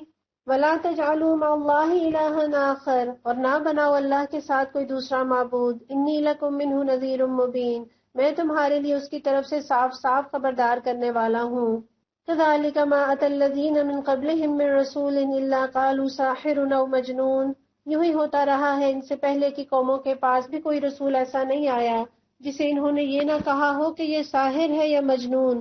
أَتَوَاصَوْا بِهِ بَلْ هُمْ قَوْمٌ طَاغُونَ، کہ ان سب نے آپس میں اس پر کوئی سمجھوتا کر لیا ہے؟ نہیں، بلکہ یہ سب سرکش لوگ ہیں۔ کیسے چاند سے چہرے والے، بہترین اخلاق والے، آپ صلی اللہ علیہ وسلم کو دنیا نے کیسی کیسی باتیں سنائی، کبھی پاگل کہا، کبھی جادوگر کہا، دیوانہ کہا۔ رسول اللہ صلی اللہ علیہ وسلم فرماتے ہیں، میری مثال اس شخص کی سی ہے جس نے آگ جلائی، پھر جب اس کے گرد روشنی ہوئی تو اس میں کیڑے اور جانور جو آگ میں ہیں اس میں گرنے لگے، اور وہ شخص ان کو روکنے لگا لیکن وہ نہ رکے اور اس میں گرنے لگے۔ یہ مثال ہے میری اور تمہاری، میں تمہیں تمہاری کمر سے پکڑ کر جہنم سے روکنے والا ہوں اور کہتا ہوں کہ جہنم کے پاس سے چلے آؤ، اور تم نہیں مانتے، اسی میں گھسے جاتے ہو۔ یعنی انہوں نے تو لوگوں کی خیر خواہی کی اور لوگوں نے انہیں کیسے کیسے الزامات سے جھٹلایا۔ اللہ تعالیٰ تسلی دے رہے ہیں، فَتَوَلَّ عَنْهُمْ، بس آپ ان سے منہ موڑ لیجئے، فَمَا أَنْتَ بِمَلُومٍ، آپ پر کچھ ملامت نہیں، وذکر فإن الذکریٰ تنفع المؤمنین، البتہ نصیحت کرتے رہیے کیونکہ نصیحت ایمان لانے والوں کے لیے نافع ہے۔ نصیحت کب فائدہ دیتی ہے؟ جب اندر ایمان ہو۔ تو جس کو نصیحت اچھی نہ لگے تو یہ ایمان کی کمی کی دلیل ہے۔ اللہ تعالیٰ نے ان لوگوں کے اتنے ورسٹ رویے کے باوجود کہا کہ انہیں نصیحت کرتے رہیے، نصیحت کا کام نہیں چھوڑنا۔ لوگ مان جائیں تو بہت اچھی بات، نہ مانے تو دل نہ دکھائیے، لیکن اپنا کام کرتے چلے جائیے۔ وَمَا خَلَقْتُ الْجِنَّ وَالْإِنسَ إِلَّا لِيَعْبُدُونَ، میں نے جن اور انسانوں کو اس کے سوا کسی کام کے لیے پیدا نہیں کیا کہ وہ میری بندگی کریں۔ اللہ نے یہاں مجھے اور آپ کو میری اور آپ کی زندگی کا مقصد بتا دیا۔ اللہ نے مجھے کیوں پیدا کیا، کیوں بنایا؟ اللہ نے اپنی عبادت کے لیے بنایا، اور عبادت صرف نماز، روزے اور حج اور زکوٰۃ کا نام نہیں، یہ تو مومن کی پوری زندگی پر حاوی ہوتا ہے۔ جب ہر کام قرآن اور سنت کے مطابق ہوگا تو زندگی عبادت بن جائے گی۔ اور یہ تو ہم جانتے ہیں کہ جو چیز اپنا مقصد پورا نہ کرے وہ بیکار ہو جاتی ہے، پھر اسے کوڑا کرکٹ کی طرح پھینک دیا جاتا ہے۔ آپ اپنے پین کو تبھی تک سنبھال کر رکھتی ہیں جب تک وہ لکھتا ہے، جب لکھنا چھوڑ دے تو آپ اس کو ڈسٹ بن میں ڈالتے دیر نہیں لگاتی۔ تو آج دنیا میں جگہ جگہ مسلمان کیوں پس رہے ہیں؟ کیوں تراویح کے دوران فائرنگ کر کے مسلمان شہید کر دیے جاتے ہیں؟ اس لیے کہ امت مقصد زندگی سے غافل ہو گئی۔ امت نے نماز، روزے اور تسبیحات کو عبادت سمجھا، اور عملی زندگی میں دنیا بنانا، گھر اور جائیدادیں بنانا، عورتوں کا نت نئی ترکیبیں آزماتے رہنا اور اپنے گھروں کو سجاتے رہنا ہی زندگی کا مقصد ٹھہرا۔ اس خول سے باہر نکلیے، اپنے ارد گرد معاشرے کو برائیوں سے بچائیے، نیکیوں پر آمادہ کیجیے، اپنا غم اور فکر امت کا غم اور فکر بنا لیجیے۔ آپ نے کبھی کسی صحابیہ کو سسرال کے مسئلوں پر، مالی مسئلوں پر، اولاد کے ایشوز پر روتے نہیں دیکھا، کیونکہ ان کے لیے دنیا میں سب سے بڑی فکر کی چیز یہ نہیں تھی۔ ان کی فکر تھی تو یہ کہ دین کی خدمت کرنی ہے اور اسی میں اپنا سب کچھ کھپا دینا ہے، اور یہ چیز ان کے لیے اتنی اہم تھی کہ یہ مسئلے ان کے لیے مسئلے رہے ہی نہیں۔ دین کے لیے جان لگائیے، مال لگائیے، اس کے لیے خرچ کرنے کو شیئر سمجھیے، جیسے کسی منافع بخش کاروبار میں آپ نے سرمایہ کاری کر دی ہو۔ آج میں اور آپ دین کے لیے اپنی زندگیاں، مال اور وقت نہیں لگائیں گے تو کہیں ایسا نہ ہو کہ ہم اور ہماری اولادیں کفار کی گولیوں کے نشانے پر نہ آ جائیں۔ ما اريد منهم من رزق وما اريد ان يطعمون، میں ان سے کوئی رزق نہیں چاہتا اور نہ یہ چاہتا ہوں کہ وہ مجھے کھلائیں۔ اللہ اگر غلبہ دین کے لیے پیسہ چاہتا ہے، انفاق چاہتا ہے، خرچ چاہتا ہے، تو یہ اللہ کی حاجت نہیں ہے۔ ان اللہ هو الرزاق، وہ تو خود ہی رازق ہے، ذو القوت المتین، بڑی قوت والا اور زبردست ہے، پوری کائنات اس کی ہے، سارے خزانے اس کے ہیں۔ یہ تو اللہ تعالیٰ میرا اور آپ کا ظرف دیکھ رہے ہیں کہ جو کچھ میں نے اسے دیا ہے وہ میرے رستے میں لگاتا ہے یا نہیں۔ فَإِنَّ لِلَّذِينَ ظَلَمُوا ذَنُوبًا مِثْلَ ذَنُوبِ أَصْحَابِهِمْ فَلَا يَسْتَعْجِلُونَ، اور جن لوگوں نے ظلم کیا ہے ان کے حصے کا بھی ویسا ہی عذاب تیار ہے جیسا انہی جیسے لوگوں کو ان کے حصے کا مل چکا ہے، اس لیے یہ لوگ جلدی نہ مچائیں۔ فَوَيْلٌ لِّلَّذِينَ كَفَرُوا مِن يَوْمِهِمُ الَّذِي يُوعَدُونَ، آخر کو تباہی ہے کفر کرنے والوں کے لیے اس روز جس کا انہیں خوف دلایا جا رہا ہے۔ سورہ طور مکی دور کی سورت ہے، اور طور ایک پہاڑ کا نام ہے جس پہاڑ پر اللہ تعالیٰ نے حضرت موسیٰ علیہ السلام کو بلایا اور شریعت عطا کی۔ ذرا سوچئے، اگر اللہ تعالیٰ نے ہم سے تقاضا کیا ہوتا کہ تم پہاڑ پر آؤ تو میں تمہیں شریعت دیتا ہوں، تو ہم میں سے کتنے لوگ جا پاتے؟ تو اللہ کا بہت شکر اور اس کا احسان ہے کہ اس نے اتنی آسانی اور سہولتوں کے ساتھ ہمیں اپنی کتاب اور اپنی شریعت عطا کی۔ ایک صحابی فرماتے ہیں کہ میں نے نبی صلی اللہ علیہ وسلم کو مغرب کی نماز میں سورہ طور پڑھتے ہوئے سنا، آپ سے زیادہ اچھی قرأت والا تو میں نے کسی کو نہیں سنا۔ یہ مسلم کی روایت ہے۔ بسم اللہ الرحمن الرحیم، والطور وکتاب مسطور فی رق منشور والبیت المعمور، قسم ہے طور کی اور ایک ایسی کھلی کتاب کی جو رقیق جلد میں لکھی ہوئی ہے، اور آباد گھر کی۔ بیت معمور، طبری کی روایت سے پتہ چلتا ہے کہ بیت المعمور بیت اللہ کے بالکل اوپر آسمان پر ہے، اور معمور یعنی ہر وقت فرشتوں سے بھرا رہتا ہے۔ تفاسیر میں آتا ہے کہ اس میں روزانہ 70,000 فرشتے داخل ہوتے ہیں، اور جب ایک دفعہ وہاں سے نکلتے ہیں تو دوبارہ ان کی باری نہیں آتی۔ والسقف المرفوع، اور اونچی چھت کی یعنی آسمان کی قسم کھائی اللہ نے، والبحر المسجور، اور موجزن سمندر کی۔ ان عذاب ربک لواقع، کہ تیرے رب کا عذاب ضرور واقع ہونے والا ہے، ما لہ من دافع، اسے کوئی دفع کرنے والا نہیں۔ حضرت عمر رضی اللہ عنہ نے ایک روز سورہ طور پڑھی اور جب اس آیت پر پہنچے تو ایک سرد آہ بھری، جس کے بعد 20 دن تک بیمار رہے۔ لوگ عیادت کے لیے آتے مگر معلوم نہ ہو سکا کہ بیماری کیا ہے۔ تو کیا بیماری تھی، کیا غم تھا کہ رب کا عذاب ضرور واقع ہونے والا ہے، کسی میں اسے دفع کرنے کی صلاحیت نہیں۔ اللہ ہمیں اپنے عذابوں سے اپنی پناہ میں رکھے۔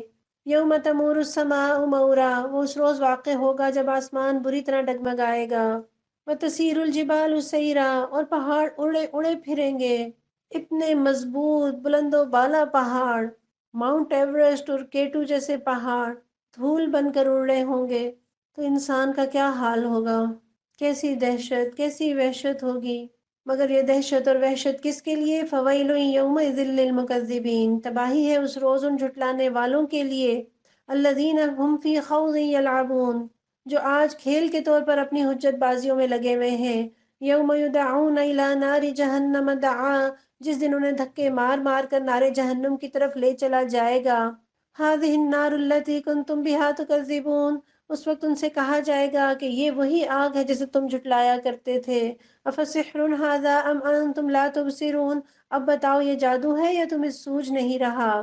اصلوہا، جاؤ اب جھلسو اس کے اندر، فاصبروا او لا تصبروا، تم خواہ صبر کرو یا نہ کرو، سواء علیکم، تمہارے لیے یکساں ہے، انما تجزون ما کنتم تعملون، تمہیں ویسا ہی بدلہ دیا جا رہا ہے جیسے تم عمل کر رہے تھے۔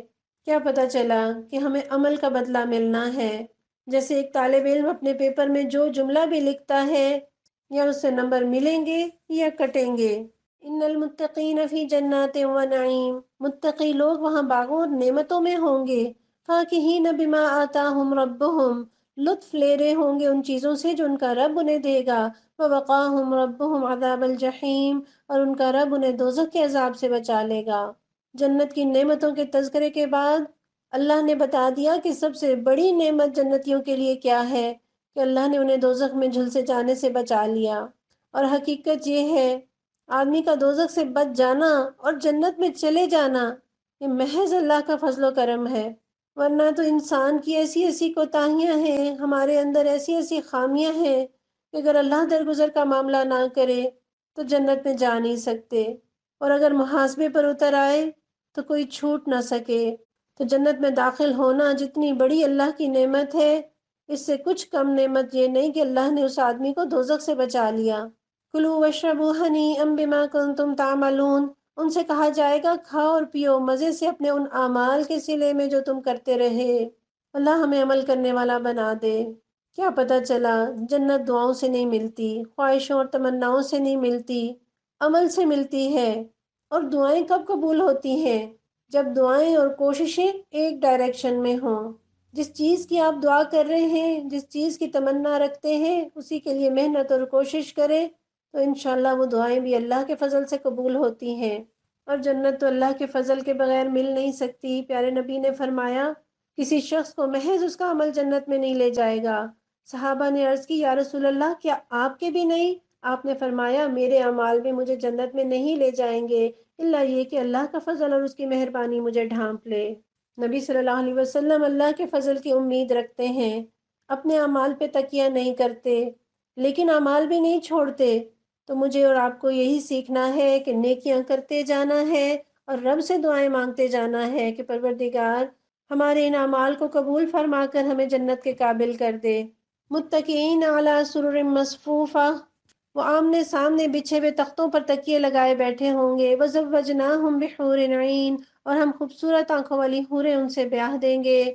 والذین آمنوا واتبعتهم ذریتهم بإیمان الحقنا بهم ذریتهم وما ألتناهم من عملهم من شیء، جو لوگ ایمان لائے ہیں اور ان کی اولاد بھی کسی درجہ ایمان میں ان کے نقش قدم پر چلی ہے، ان کی اس اولاد کو بھی ہم جنت میں ان کے ساتھ ملا دیں گے اور ان کے عمل میں کوئی گھاٹا ان کو نہ دیں گے۔ کل امرئ بما کسب رہین، ہر شخص اپنے کسب کے عوض رہن ہے۔ اتنا خوبصورت منظر اللہ تعالیٰ نے پیش کر دیا۔ آج اگر ہم محنت کر رہے ہیں، اپنے نفس پر پابندیاں برداشت کر رہے ہیں، اپنی نیند اور آرام کو قربان کر رہے ہیں، آج اگر اولاد اور شوہر کی کمپنی کو اس طرح بے فکر ہو کر انجوائے نہیں کر پا رہے، ذمہ داریوں کی فکر ہے، اللہ کے دین کی خدمت کی فکر ہے، تو انشاءاللہ تعالیٰ اللہ وہ دن دکھائیں گے کہ جب شوہروں کے ساتھ اور اولادوں کے ساتھ جنت میں اکٹھے ہوں گے اور ایک دوسرے کی صحبت کو انجوائے کریں گے۔ اور قرآن اور حدیث کی تعلیمات سے پتہ چلتا ہے کہ اللہ تعالیٰ مومنین صالحین کی ذریت اور اولاد کو بھی ان کے آبا کے درجے میں پہنچا دیں گے، اگرچہ وہ عمل کے اعتبار سے اس درجے کے مستحق نہ ہوں۔ کیوں؟ تاکہ بزرگوں کی آنکھیں ٹھنڈی ہوں، اور بعض اوقات اولاد کی وجہ سے والدین کا درجہ بلند ہوتا ہے۔ اللہ تعالیٰ جنت میں اپنے ان بعض نیک بندوں کا درجہ اس کے عمل کی مناسبت سے بہت اونچا کر دیں گے، اور یہ پوچھے گا کہ میرے پروردگار مجھے یہ مقام اور درجہ کہاں سے مل گیا؟ تو اسے جواب دیا جائے گا کہ تمہاری اولاد نے تمہارے لیے استغفار اور دعا کی تھی، یہ اس کا اثر ہے۔ تو ذرا ٹھہر کر اپنے والدین کے لیے دعا کر لیجئے۔ رب ارحمہما کما ربیانی صغیرا۔ اللہ کرے کہ ہماری وجہ سے جنت میں ہمارے والدین کے درجے بلند ہوں۔ میں آپ کو دعا دیتی ہوں، آپ مجھے دعا دیجئے۔ اللہ کرے کہ جو تڑپ آپ کے اندر لگی ہے، نیکیوں کا شوق اور جذبہ لگا ہے، جو دین کی خدمت کا جذبہ پیدا ہوا ہے، پروردگار ہمارے بچوں اور ہمارے شوہروں کا جذبہ بھی ویسا کر دے۔ ہم پوری فیملی کا پروردگار مشن ایک ہی کر دے، تیری رضا اور تیری جنت کے لیے بھاگیں، تیرے دین کے غلبے کے لیے محنت کریں۔ اور یہاں اللہ تعالیٰ نے دکھا دیا مقام، اس مقام کو پانے کے لیے آج محنت کر لیں، آج اپنے جسم کو رب کے اطاعت میں کھلا کر جہنم سے آزاد کر لیں۔ یہاں اللہ تعالیٰ نے فرما دیا کہ ہر شخص اپنے کسب کے بدلے رہن ہے۔ دنیا میں اللہ نے جو کچھ عطا کیا، نعمتیں، قوتیں، صلاحیتیں، یہ قرض ہے، اور ہمارا نفس اللہ کے حضور اس کے بدلے رہن ہے۔ تو انہی رب کی دی ہوئی چیزوں سے نیکیاں کما کر قرض ادا کریں گے تو اپنا آپ چھڑا لے جائیں گے، ورنہ اللہ نہ کرے جان ضبط کر کے کہیں جہنم میں نہ پھینک دی جائے۔ اور یہ بھی نہیں ہوگا کہ جو کوئی اپنے کسب کی بنا پر اپنے آپ کو دوزخ کا مستحق بنا لے، تو یہ ممکن نہیں کہ باپ دادا کی خاطر اسے جنت میں پہنچا دیا جائے۔ وَأَمْدَدْنَاهُمْ بِفَاكِهَةٍ وَلَحْمٍ مِّمَّا يَشْتَهُونَ۔ ہم ان کو ہر طرح کے پھل اور گوشت، جس چیز کو بھی ان کا جی چاہے گا، خوب دیے چلے جائیں گے۔ یہاں تو مرضی کی چیزیں کھانے کے لیے کتنی مشقتیں برداشت کرنی پڑتی ہیں، مرد کماتے ہیں، عورتیں پکانے کے لیے مشقت اٹھاتی ہیں، پھر کہیں جا کر کوئی پسندیدہ ڈش بنتی ہے۔ يَتَنَازَعُونَ فِيهَا كَأْسًا لَا لَغْوٌ فِيهَا وَلَا تَأْثِيمٌ۔ وہ ایک دوسرے سے جام شراب لپک لپک کر لے رہے ہوں گے، جس میں نہ یاوہ گوئی ہوگی نہ بد کرداری۔ وَيَطُوفُ عَلَيْهِمْ غِلْمَانٌ لَّهُمْ كَأَنَّهُمْ لُؤْلُؤٌ مَّكْنُونٌ۔ اور ان کی خدمت میں وہ لڑکے دوڑتے پھر رہے ہوں گے جو انہی کے لیے مخصوص ہوں گے، ایسے خوبصورت جیسے چھپا کر رکھے ہوئے موتی۔ اللہ نے جنت میں خدمت کے لیے لڑکوں کا ذکر کیا ہے، لڑکیوں کا ذکر نہیں کیا۔ کیا آپ کو اس میں کچھ فخر محسوس ہوا؟ اللہ کا شکر ادا کیجئے۔ اللہ نے کیسی تکریم فرمائی ہے۔ وَأَقْبَلَ بَعْضُهُمْ عَلَىٰ بَعْضٍ يَتَسَاءَلُونَ۔ یہ لوگ آپس میں ایک دوسرے سے دنیا میں گزرے ہوئے حالات پوچھیں گے۔ قَالُوا إِنَّا كُنَّا قَبْلُ فِي أَهْلِنَا مُشْفِقِينَ۔ یہ کہیں گے ہم پہلے اپنے گھر والوں میں ڈرتے ہوئے زندگی بسر کرتے تھے۔ فَمَنَّ اللَّهُ عَلَيْنَا وَوَقَانَا عَذَابَ السَّمُومِ۔ آخر اللہ نے ہم پر فضل فرمایا اور ہمیں جھلسا دینے والی ہوا کے عذاب سے بچا لیا۔ إِنَّا كُنَّا مِن قَبْلُ نَدْعُوهُ۔ ہم پچھلی زندگی میں اسی سے دعائیں مانگتے تھے۔ إِنَّهُ هُوَ الْبَرُّ الرَّحِيمُ۔ وہ واقعی بڑا محسن اور رحیم ہے۔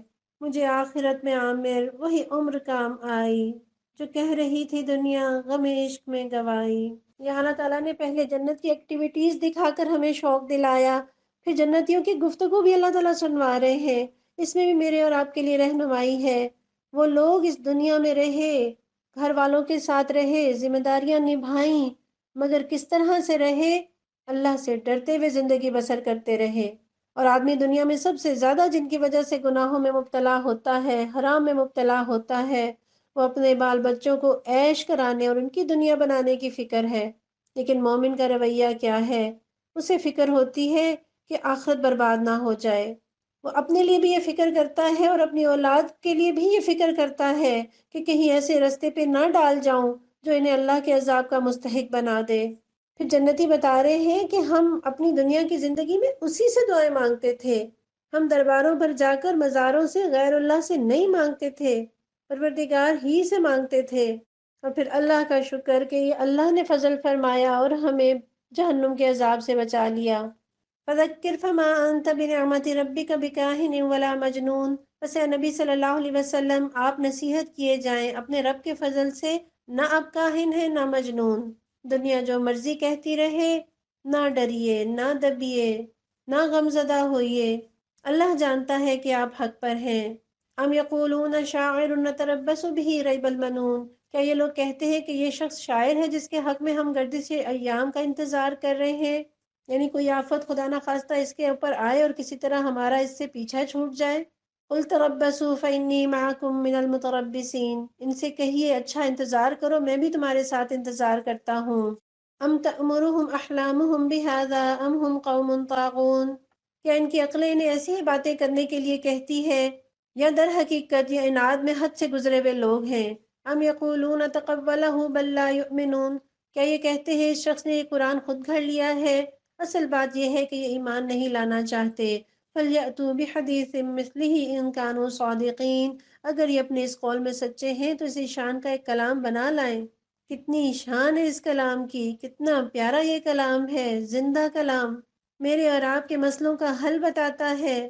کسی عمر کا کوئی فرد ہے، کسی مقام پر کوئی ہے، ہر ایک کو اس کی ضرورت، ہر ایک کو اس کی حاجت، ہر ایک کو اس کے فائدے کی بات بتاتا ہے، ہر ایک کو اس کے نقصان سے بچاتا ہے۔ کتنی برکتیں ہیں اس کلام کے اندر، کتنا سکون اور راحت ہے اس کے اندر۔ ہے کوئی اس شان کا کوئی اور کلام؟ ام خلقوا من غیر شیء ام هم الخالقون، کیا یہ کسی خالق کے بغیر خود پیدا ہو گئے، یا یہ خود اپنے خالق ہیں؟ ام خلقوا السماوات والارض بل لا یوقنون، یا زمین اور آسمانوں کو انہوں نے پیدا کیا ہے، اصل بات یہ ہے کہ یہ یقین نہیں رکھتے۔ ام عندهم خزائن ربک ام هم المسیطرون، کیا تیرے رب کے خزانے ان کے قبضے میں ہیں یا ان پر انہی کا حکم چلتا ہے؟ ام لهم سلم یستمعون فیہ، کہ ان کے پاس کوئی سیڑھی ہے جس پر چڑھ کر یہ عالم بالا کی سنگن لیتے ہیں؟ فَلْيَأْتِ مُسْتَمِعُهُم بِسُلْطَانٍ مُّبِينٍ، جس نے سنگن لی ہو وہ لائے کوئی کھلی دلیل۔ ام لہ البنات ولکم البنون، کہ اللہ کے لیے تو ہیں بیٹیاں اور تم لوگوں کے لیے ہیں بیٹے۔ ام تسألہم اجرا فہم من مغرم مثقلون، کیا تم ان سے کوئی اجر مانگتے ہو کہ یہ زبردستی پڑی ہوئی چٹی کے بوجھ تلے دبے جاتے ہیں؟ بار بار سوچنے پر اللہ مجبور کر رہے ہیں، کیا مانگتے ہیں یہ رسول تم سے؟ اگر تم سے تمہاری دنیا مانگتے، اپنے فائدے کے لیے تاوان مانگتے، جرمانہ مانگتے، ٹیکس مانگتے تو تم احتجاج کرتے، یہ تو تم سے کچھ نہیں مانگتے۔ کیسے بے غرض اور خیر خواہ ہیں۔ اللہ ہم سب کو ایسا بے غرض اور خیر خواہ امت کے لیے بنا دے۔ ام عندهم الغیب فہم یکتبون، کیا ان کے پاس غیب کے حقائق کا علم ہے کہ اس کی بنا پر یہ لکھ رہے ہیں؟ ام یریدون کیدا، کیا یہ کوئی چال چلنا چاہتے ہیں؟ فالذین کفروا، تو جو لوگ کفر کرتے ہیں، ہم المکیدون، ان کی چال الٹی ہی پڑے گی۔ ام لہم الہ غیر اللہ، کہ اللہ کے سوا یہ کوئی اور معبود رکھتے ہیں؟ سبحان اللہ عما یشرکون، اللہ پاک ہے اس شرک سے جو یہ لوگ کر رہے ہیں۔ جاتے جاتے پاروں میں بھی اللہ تعالیٰ شرک سے بچنے کی تاکید کر رہے ہیں کہ کہیں ایسا نہ ہو کہ قرآن پورا ہو جائے اور شرک باقی رہ جائے۔ وَإِن يَرَوْا كِسْفًا مِّنَ السَّمَاءِ سَاقِطًا يَقُولُوا سَحَابٌ مَّرْكُومٌ، یہ لوگ آسمان کے ٹکڑے بھی گرتے ہوئے دیکھ لیں تو کہیں گے یہ بادل ہیں جو امڑے چلے آ رہے ہیں۔ فَذَرْهُمْ حَتَّى يُلَاقُوا يَوْمَهُمُ الَّذِي فِيهِ يُصْعَقُونَ، بس اے نبی صلی اللہ علیہ وسلم انہیں ان کے حال پر چھوڑ دیجئے یہاں تک کہ یہ اپنے اس دن کے انجام کو پہنچ جائیں جس میں یہ مار گرائے جائیں گے۔ یوم لا یغنی عنہم کیدہم شیئا ولا ہم ینصرون، جس دن نہ ان کی اپنی کوئی چال ان کے کسی کام آئے گی، نہ ان کی کوئی مدد کو آئے گا۔ وَإِنَّ لِلَّذِينَ ظَلَمُوا عَذَابًا دُونَ ذَلِكَ وَلَكِنَّ أَكْثَرَهُمْ لَا يَعْلَمُونَ، اور اس وقت کے آنے سے پہلے بھی ظالموں کے لیے ایک عذاب ہے مگر ان میں سے اکثر جانتے نہیں۔ وَاصْبِرْ لِحُكْمِ رَبِّكَ فَإِنَّكَ بِأَعْيُنِنَا، اے نبی صلی اللہ علیہ وسلم اپنے رب کا فیصلہ آنے تک صبر کیجئے، آپ ہماری نگاہ میں ہیں۔ کتنی تسلی ہے اس کلمے کے اندر، اللہ دیکھ رہے ہیں، اللہ جانتے ہیں، اللہ ہم سے غافل نہیں، اللہ سے کوئی ہماری محنت چھپی ہوئی نہیں، لوگوں کے رویے اللہ سے چھپے ہوئے نہیں۔ وَسَبِّحْ بِحَمْدِ رَبِّكَ حِينَ تَقُومُ، تم جب اٹھو تو اپنے رب کی حمد کے ساتھ اس کی تسبیح کرو۔ وَمِنَ اللَّيْلِ فَسَبِّحْ وَإِدْبَارَ النُّجُومِ، رات کو بھی اس کی تسبیح کیا کرو اور ستارے جب پلٹتے ہیں اس وقت بھی۔ اللہ تعالیٰ نے جو یہ فرمایا تم جب اٹھو تو اپنے رب کی حمد کے ساتھ تسبیح کرو، اس کا ایک مطلب تو یہ ہے کہ جب بھی کسی مجلس سے اٹھو تو اللہ کی حمد اور تسبیح کر کے اٹھو۔ آپ صلی اللہ علیہ وسلم خود بھی اس پر عمل فرماتے تھے، اور آپ نے مسلمانوں کو بھی یہ ہدایت فرمائی تھی کہ کسی مجلس سے اٹھتے وقت اللہ کی حمد و تسبیح کر لیا کرے، تاکہ ان باتوں کا کفارہ ہو جائے جو اس مجلس میں ہوئی ہوں۔ اور یہاں اٹھنے سے مراد نماز کے لیے اٹھنا بھی، کہ جب تم نماز کے لیے کھڑے ہو تو اب پروردگار کی تعریف کیا کرو۔ سیدہ عائشہ رضی اللہ عنہا بیان کرتی ہے کہ رسول اللہ جب نماز شروع کرتے تو کہتے سبحانک اللہم و بحمدک و تبارک اسمک و تعالی جدک و لا الہ غیرک۔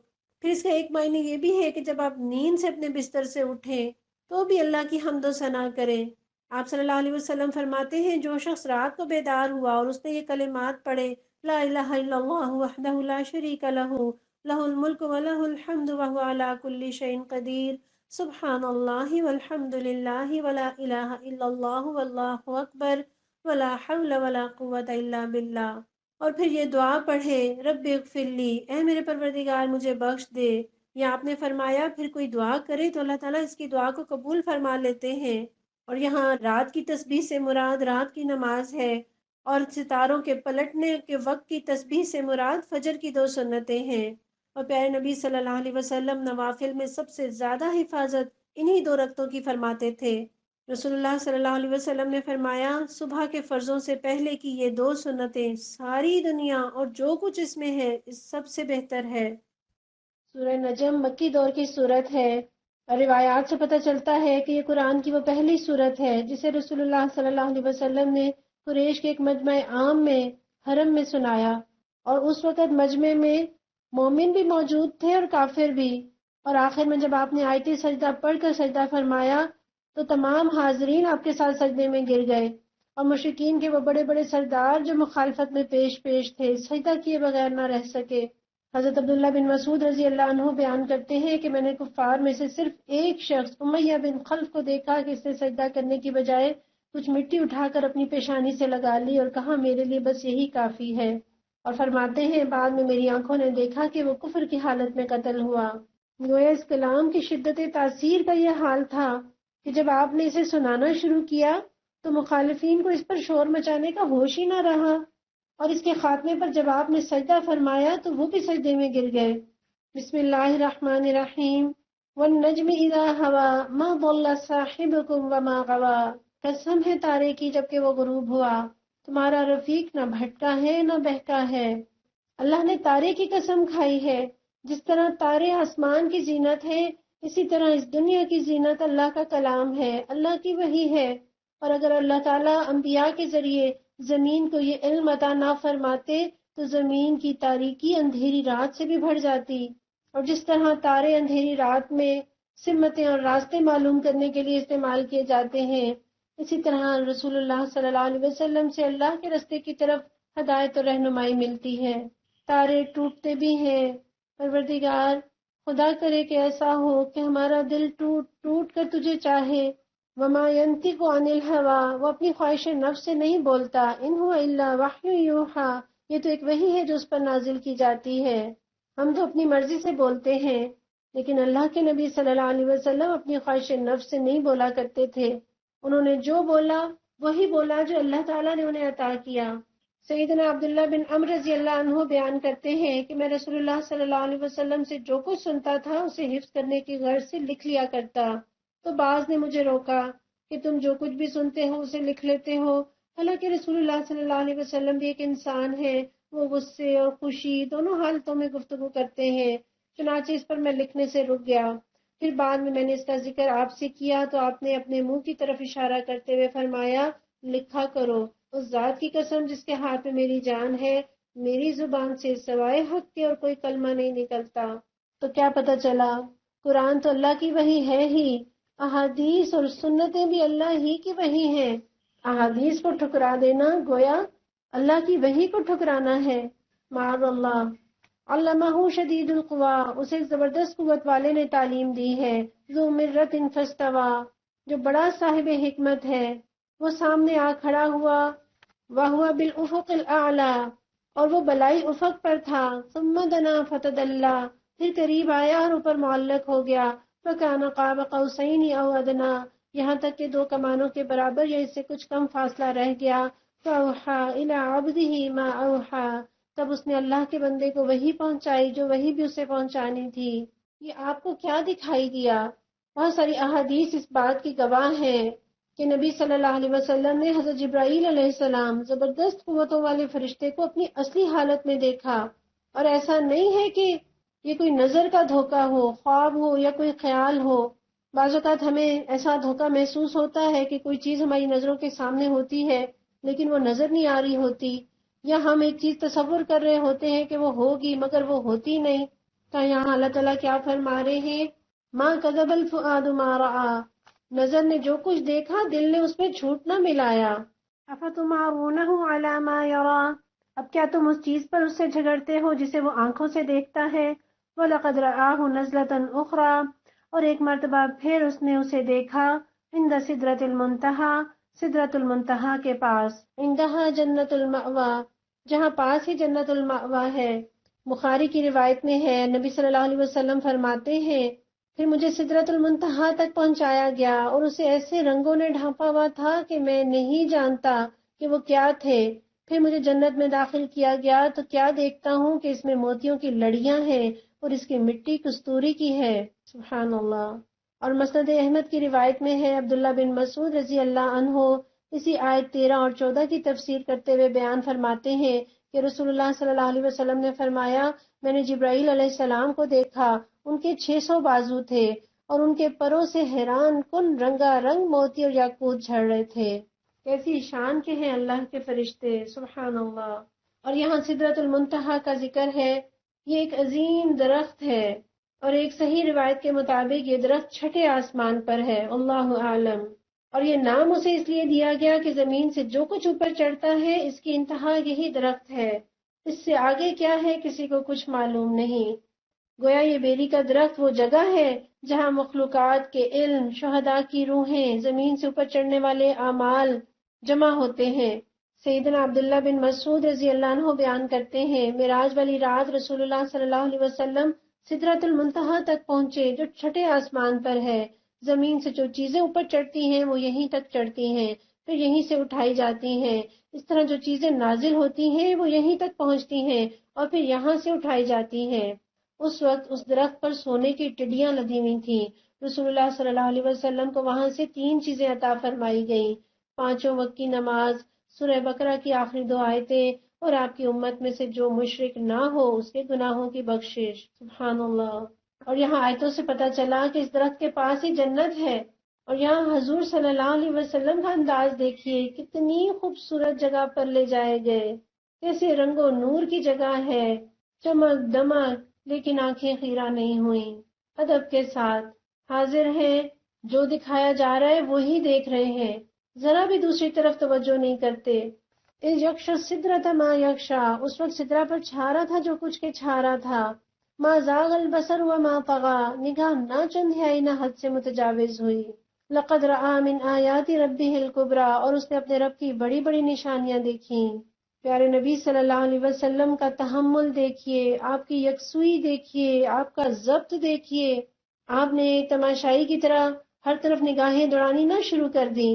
امت کے لیے بھی یہ ہے کہ جس کام کے لیے ہم بھیجے گئے ہیں ہم اس کام پر دھیان دیں، دنیا کی رنگینی اور اس کی چمک دمک پر اپنے وقت کو ضائع نہ کریں۔ افرأیتم اللات والعزی، اب ذرا بتاؤ تم نے کبھی اس لات اور اس عزیٰ و منات الثالثۃ الاخری، اور تیسری ایک اور دیوی منات کی حقیقت پر بھی کچھ غور کیا؟ الکم الذکر ولہ الانثی، کیا بیٹے ہیں تمہارے لیے اور بیٹیاں خدا کے لیے؟ تلک اذا قسمۃ ضیزی، یہ تو بڑی دھاندلی کی تقسیم ہوئی۔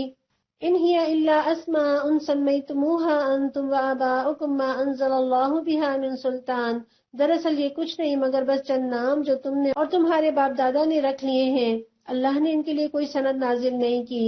ان یتبعون الا الظن وما تهوى الانفس، حقیقت یہ ہے کہ لوگ محض وہم و گمان کی پیروی کر رہے ہیں اور خواہشات نفس کے مرید بنے ہوئے ہیں۔ وَلَقَدْ جَاءَهُم مِّن رَّبِّهِمُ الْهُدَىٰ، حالانکہ ان کے رب کی طرف سے ان کے پاس ہدایت آ چکی۔ ام للانسان ما تمنا، کہ انسان جو کچھ چاہے اس کے لیے وہی حق ہے۔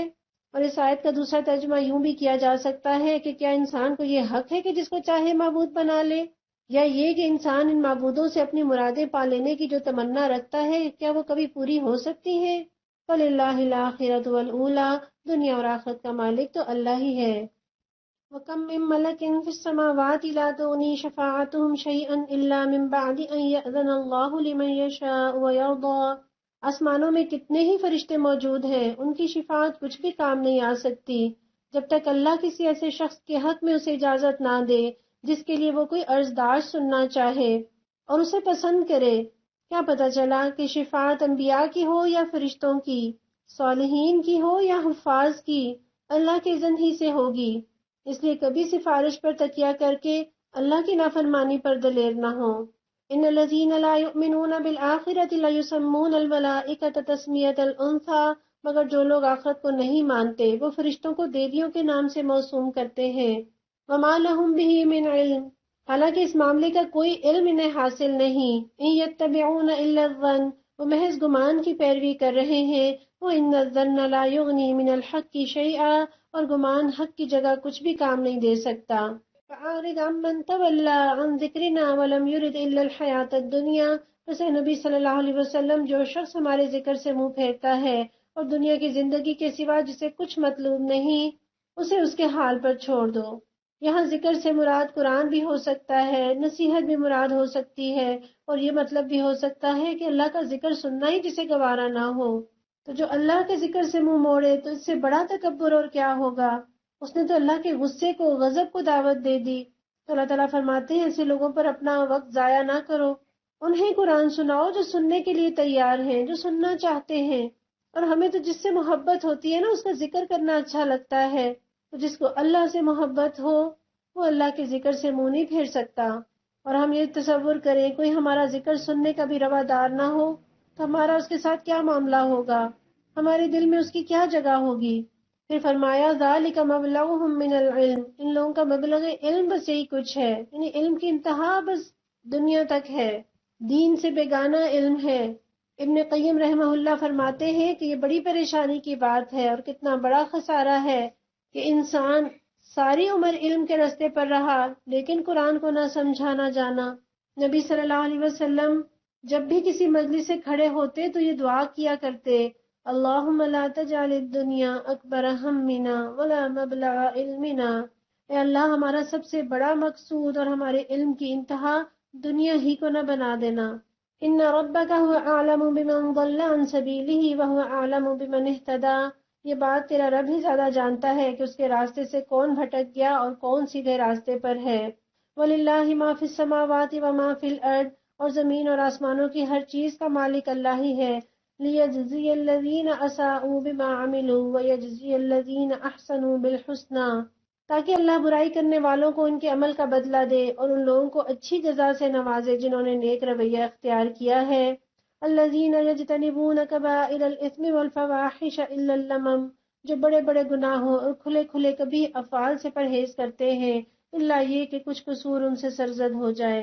گویا میرا اور آپ کا ٹارگٹ کیا ہے کہ ہم نے بڑے بڑے گناہوں سے تو اپنے دامن کو لازمی بچانا ہی ہے، لیکن اس کے ساتھ یہ رویہ بھی درست نہیں کہ انسان کسی گناہ کو معمولی سمجھے اور بے نیازی سے اسے کر ڈالے۔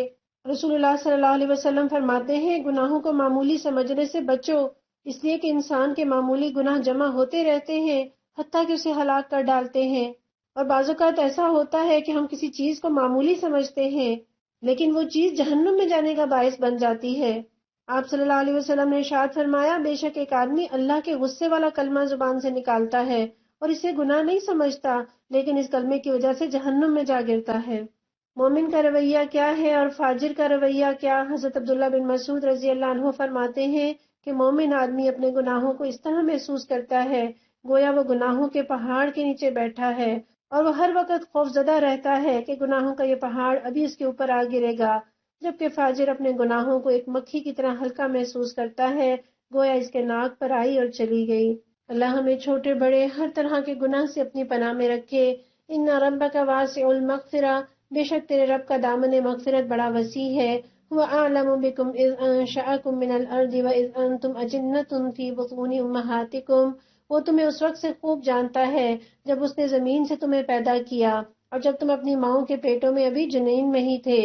فلا تزکوا انفسکم، بس اپنے نفس کی پاکی کے دعوے نہ کرو، وہ اعلم بمن اتقا، وہی بہتر جانتا ہے کہ واقعی متقی کون ہے۔ اللہ تعالیٰ نے کیا سکھایا؟ کبھی اپنے تقوی پر، کبھی اپنی نیکیوں پر، کبھی اپنی کسی بھی اچھائی پر فخر نہ کرے، کبھی اپنے آپ کو دوسروں سے بہتر نہ سمجھے۔ یہ شیطان دل میں یا دماغ میں یہ چیز ڈالتا ہے، ہم قرآن پڑھ رہے ہیں، ہم تو دین سیکھ رہے ہیں، سکھا رہے ہیں، اور فلاں تو نہیں آ رہا، وہ تو جہنمی ہے اور ہم تو جنتی ہیں۔ کبھی نہ یہ سوچے، کبھی اپنے آپ کو دوسروں سے بہتر نہ جانے، کبھی اپنی کسی نیکی پر فخر نہ کرے۔ نیکیاں بھی رب کی توفیق سے ہی انسان کرتا ہے، اور ہم نہیں جانتے کہ آنے والا کل کیسا ہے۔ اللہ ہمیں اپنی نیکیوں پر قائم رکھے، مرتے دم تک ہم اپنی نیکیوں کو بڑھاتے چلے جائیں۔ آپ صلی اللہ علیہ وسلم نے تو خبر دے دی کہ تم میں سے کوئی ایسا ہوتا ہے جو زندگی بھر نیک کام کرتا رہتا ہے، حتیٰ کہ جنت اس سے ایک ہاتھ کے فاصلے پر رہ جاتی ہے، اور پھر وہ کوئی دوزخیوں کا سا کام کر بیٹھتا ہے، اور کوئی بندہ زندگی بھر برے کام کرتا رہتا ہے، حتیٰ کہ دوزخ اس سے ایک ہاتھ کے فاصلے پر رہ جاتی ہے، اور وہ جنتیوں کے سے کام کرنے لگتا ہے اور وہ جنت میں چلا جاتا ہے۔ تو نیکیوں پر فخر کی نہیں، نیکیوں پر استقامت کی ضرورت ہے، اور دین کی خدمت کرنے سے بڑھ کر کیا نیکی ہوگی، اس پر بھی فخر نہ کریں۔ کیوں؟ یہ واقعہ سن لیجئے۔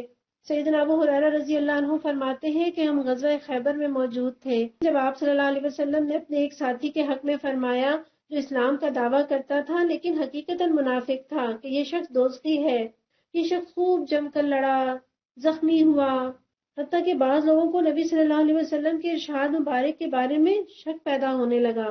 پھر لوگوں نے اسے اس حال میں دیکھا کہ جب اسے زخموں سے زیادہ تکلیف ہوئی تو اس نے اپنی ترکش میں ہاتھ ڈال کر ایک تیر نکالا اور اس سے اپنی گردن کو زخمی کر کے خودکشی کر لی۔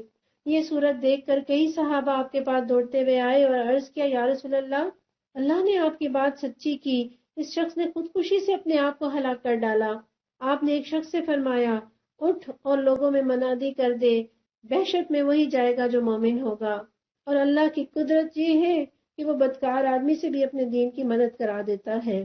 کون سی نیکی رہ جاتی ہے جس پر انسان فخر کرے؟ یہ اللہ کی شان ہے کہ وہ نیکیوں کو قبول کر لے اور اس کے بدلے جنت دے دے۔ اللہ تو مکھی مچھر سے اپنے دین کا کام لے لے، ایک ننھے وائرس سے اپنا کام لے لے، کافروں سے اپنے دین کی خدمت کرا لے، انہیں پتہ بھی نہ چلے، تو بس اس بات کو اپنے پلے سے بھان لیں۔ افرأیت الذی تولی، پھر اے نبی صلی اللہ علیہ وسلم کہ آپ نے اس شخص کو بھی دیکھا جو راہ خدا سے پھر گیا، وَأَعْطَىٰ قَلِيلًا وَأَكْدَىٰ، اور تھوڑا سا دے کر رک گیا۔ قرآن کا انداز دیکھیے، قرآن نام نہیں لیتا، کردار سامنے رکھ دیتا ہے تاکہ ہر کوئی اس کے آئینے میں اپنا جائزہ لے لے۔ اور یہاں تھوڑا سا دے کر رک گیا سے کیا مراد؟ تھوڑی سی اطاعت کی اور پیچھے ہٹ گیا، تھوڑا سا مال دیا پھر رک گیا، یعنی اللہ کی راہ میں دینے کا جذبہ نہیں، حوصلہ نہیں، دیتے ہیں تو بس معمولی سا دے کر رک جاتے ہیں۔ حالانکہ جس طرح انسان کے اعضاء میں جو کچھ بھی محنت سے تحلیل ہو جاتا ہے، ایک آٹومیٹک مشین کی طرح اس کا بدل بھی اس کے اندر پیدا ہوتا رہتا ہے، مال کا معاملہ بھی اسی طرح ہے، انسان خرچ کرتا ہے اور اس کا بدل آتا رہتا ہے۔ اللہ ہمارے دلوں کو بڑا کر دے۔ عندہ علم الغیب فہو یرا، کیا اس کے پاس غیب کا علم ہے جسے وہ دیکھ رہا ہے؟ ام لم ینبأ بما فی صحف موسیٰ و ابراہیم الذی وفا، کیا اسے ان باتوں کی کوئی خبر نہیں پہنچی جو موسیٰ علیہ السلام کے صحیفوں اور ابراہیم علیہ السلام کے صحیفوں میں بیان ہوئی ہیں، جس نے وفا کا حق ادا کر دیا؟ اللہ تزر وازرۃ وزر اخری وان لیس للانسان الا ما سعی، یہ کہ کوئی بوجھ اٹھانے والا دوسرے کا بوجھ نہیں اٹھائے گا، اور یہ کہ انسان کے لیے کچھ نہیں مگر وہ جس کی اس نے سعی کی۔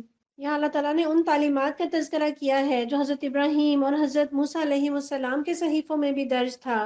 گویا یہ دین کے بنیادی اصول ہیں جو اٹل ہیں، ہمیشہ سے ایسے ہی رہے، کبھی نہیں بدلے اور نہ کبھی بدلیں گے۔ جس طرح فارمولے طے شدہ ہوتے ہیں، پانی ازل سے لے کر ہائیڈروجن اور آکسیجن سے مل کر بنتا ہے، ابد تک اس کا فارمولہ H2O ہی رہے گا، اور 2+2 ہمیشہ 4 ہی ہوتے ہیں۔ یہ نہیں کہ 21ویں صدی کی فراوانیوں میں 2+2 6 ہو جائیں، یا غریب جمع کرے تو 3 ہوں اور امیر جمع کرے تو 6 ہوں۔ یہ اٹل قاعدے ہیں، نیک کے لیے بھی بد کے لیے بھی، 7ویں صدی کے لیے بھی 22ویں صدی کے لیے بھی، اور یہ بڑے اہم ہیں، ان کو سمجھنا ضروری ہے۔ اور یہاں یہ جو فرمایا کوئی بوجھ اٹھانے والا کسی دوسرے کا بوجھ نہیں اٹھائے گا، یہ اعمال کا بوجھ ہے۔ ہر فرد اپنے اعمال کی تنہا جواب دہی کرے گا، اپنے کیے کا پھل خود پائے گا، یا اللہ نہ کرے سزا بھی خود ہی بھگتے گا۔ یہ دنیا والا معاملہ نہیں کہ سارا سامان تو ڈرائیور یا میاں اور بچوں پر لادا ہوا ہے اور خود حالی ہاتھ پرس لہراتے ہوئے ہلکے پھلکے چل دیے۔ یہ تو ویسے بھی گناہوں کا بوجھ ہے، یہ گندگی کا بوجھ ہے جسے لینے کے لیے کوئی تیار نہیں ہوگا۔ اس لیے بوجھ وہ اکٹھا کریں جو کل سہار سکیں۔ اور سفر کا تو اصول ہی یہ ہے، ٹریول لائٹ، ہلکے پھلکے سفر کیجئے۔ آج دنیا میں ہم بہت سارے گناہ شوہر کے کہنے پر، والدین کے کہنے پر، ان کے کندھے پر بندوق رکھ کر رہے ہوتے ہیں۔ پردہ نہ کرنے کا دوش بھی شوہر یا والدین کے سر، حالانکہ کل یہ بوجھ بانٹنے نہیں آئیں گے۔ دنیا میں تو ہر معاملے میں شوہر کے پیچھے جا چھپتے ہیں، ان سے پوچھ لیجئے۔ آخرت میں یہ کہہ کر دامن چھڑانا ناممکن ہوگا۔ پھر کیا بتایا کہ ملے گا وہی جس کے لیے محنت کرو گے، جو بوگے وہ کاٹو گے۔ اور صحیح کے بغیر تو دنیا میں کچھ نہیں دیتی، صرف خواہش کے بل پر کچھ نہیں ملتا، اور نیتیں کتنی اچھی کیوں نہ ہوں۔ خواہش ارادے میں ڈھلتی ہے، ارادہ عزم بنتا ہے، عزم عمل میں بدلتا ہے، پھر کچھ حاصل ہوتا ہے۔ ہانڈی میں دال ڈال کر چولہے پر رکھ دیں اور کھڑے ہو کر وظیفہ پڑھنے لگیں کہ بریانی بن جائے، نہیں بنے گی۔ کپڑوں کا ڈھیر لگا کر تسبیح لے کر بیٹھ جانے سے کپڑے نہیں دھل جائیں گے، محنت کریں گے تو کپڑے دھلیں گے۔ ہاں، اللہ کا ذکر کاموں کو آسان ضرور کر دے گا، تھکاوٹ دور ہوگی، اجر ملے گا، لیکن محنت لازم ہے۔ جیسے پشاور کی طرف رخ کریں تو لاہور نہیں آئے گا، اسی طرح جہنم کی طرف منہ کر کے چلتے رہنے سے جنت خود بخود نہیں آ جائے گی، راستہ بدلنا پڑے گا۔ اور قبر میں میری اور آپ کی محنتیں ساتھ جائیں گی، اعمال ساتھ جائیں گے۔ جس طرح دنیا میں انسان گھر بناتا ہے، پھر اسے اپنے مال سے سجاتا ہے، فرنش کرتا ہے، خالی گھر لے کر تحفوں کے انتظار میں نہیں بیٹھ جاتا، اسی طرح قبر بھی اپنے اعمال سے جنت کا باغ بنے گی۔ تحائف اس کے درجات میں اضافے کا سامان کریں گے، مغفرت بھی ہوگی، لیکن اصل کمائی تو اپنی ہے نا۔ وَأَنَّ سَعْيَهُ سَوْفَ يُرَىٰ، اور یہ کہ اس کی سعی عنقریب دیکھی جائے گی۔ ثُمَّ يُجْزَاهُ الْجَزَاءَ الْأَوْفَىٰ، اور اس کی پوری جزا اسے دی جائے گی۔ وَأَنَّ إِلَىٰ رَبِّكَ الْمُنتَهَىٰ، اور یہ کہ آخر کار پہنچنا تیرے رب ہی کے پاس ہے۔ وَأَنَّهُ هُوَ أَضْحَكَ وَأَبْكَىٰ، اور یہ کہ اسی نے ہنسایا اور اسی نے رلایا۔ وَأَنَّهُ هُوَ أَمَاتَ وَأَحْيَا، اور یہ کہ اسی نے موت دی اور اسی نے زندگی بخشی۔ وَأَنَّهُ خَلَقَ الزَّوْجَيْنِ الذَّكَرَ وَالْأُنثَىٰ، اور یہ کہ اسی نے نر اور مادہ کا جوڑا پیدا کیا۔ مِن نُطْفَةٍ إِذَا تُمْنَىٰ، ایک بوند سے جب کہ وہ ٹپکائی جاتی ہے۔ وَأَنَّ عَلَيْهِ النَّشْأَةَ الْأُخْرَىٰ، اور یہ کہ دوسری زندگی بخشنا بھی اسی کے ذمے ہے۔ وَأَنَّهُ هُوَ أَغْنَىٰ وَأَقْنَىٰ، اور یہ کہ اسی نے غنی کیا اور اسی نے جائیداد بخشی۔ وَأَنَّهُ هُوَ رَبُّ الشِّعْرَىٰ، اور یہ کہ وہی شعرا کا رب ہے۔ ان باتوں میں ہمیں کیا پتہ چلا کہ جو محنت کریں گے، اچھی یا بری، وہ نہ صرف یہ کہ دیکھی جائے گی بلکہ عنقریب دیکھی جائے گی، بہت جلد اس کا رزلٹ سامنے آ جائے گا۔ اور پھر یہ کہ دنیا میں کوئی چور دروازہ ایسا نہیں جس سے نکل کر فرار ہوا جا سکے، پلٹنا اللہ ہی کے پاس ہے۔ اور محبوب ترین رشتے بھی قبر میں تنہا ڈال کر چل دیں گے، کوئی محبوب سے محبوب شوہر، نہ بیوی، نہ ماں، نہ باپ، کوئی قبر میں ساتھ نہیں دے گا، ایک رات گزارنے کو کوئی ساتھ تیار نہیں ہوگا۔ اور یہ پتہ چلا کہ خوشیاں اور غم بھی اسی کی طرف سے ہیں۔ گویا کالی بلی راستہ کاٹے یا سفید، اس سے کوئی فرق نہیں پڑتا، دائیں آنکھ پھڑکے یا بائیں، یہ تو صرف آنکھ کے مسلز کی حرکت ہے، قسمت کا تعلق آنکھ کے پھڑکنے سے نہیں۔ اور یا یہ جو کہا جاتا ہے کہ صبح اٹھ کر کس کا منہ دیکھا تھا، تو یقیناً اپنا ہی دیکھا ہوگا، یہ بڑی لغو بات ہے۔ اس طرح کی جتنی باتیں ہیں سب غلط اور لغویات ہیں، تقدیر کا ان باتوں سے کوئی تعلق نہیں۔ اس لیے اپنے آپ کو ہر وہم، ہر بدشگونی سے پاک کر کے پرسکون زندگی گزاریے، ساری امیدیں، سارے خوف، ساری دعائیں اللہ ہی سے وابستہ کر کے۔ اور وہی موت دیتا ہے، کسی اور کے اختیار میں نہیں، موت سے پہلے موت نہیں آ سکتی، اس لیے نہ ڈر ہو جائیے۔ اولاد دینے والی ذات بھی وہی، بیٹا بیٹی دینے والا بھی وہی، اور مال اور دولت بھی میرے اور آپ کے اختیار کی چیز نہیں، یہ اللہ کی عطا ہے۔ دنیا میں اکثر بڑے بڑے علم والے، ڈگریوں والے جوتیاں چٹکھاتے پھرتے ہیں، اور کم پڑھے لکھے مال و زر میں کھیل رہے ہوتے ہیں۔ فقیر بیٹھے بٹھائے امیر ہو جاتا ہے، امیر کوڑی کوڑی کا محتاج ہو جاتا ہے۔ اس لیے اگر رزق اللہ نے دیا ہے تو کبھی پا کر اللہ کو بھول نہ جائیں۔ اور شعرا کا رب کہا کیوں کہ آسمان کا چمکتا ہوا تارا جسے اہل عرب سمجھتے تھے یہ قسمتوں پر اثر انداز ہوتا ہے، یہ تو خود اپنی قسمت پر قادر نہیں، یہ کسی کو کیا دے گا۔ وَأَنَّهُ أَهْلَكَ عَادًا الْأُولَىٰ، اور یہ کہ اسی نے عاد اولا کو ہلاک کیا۔ وَثَمُودَ فَمَا أَبْقَىٰ، اور سمود کو ایسا مٹایا کہ ان میں سے کسی کو باقی نہ چھوڑا۔ وَقَوْمَ نُوحٍ مِّن قَبْلُ، اور ان سے پہلے قوم نوح کو تباہ کیا۔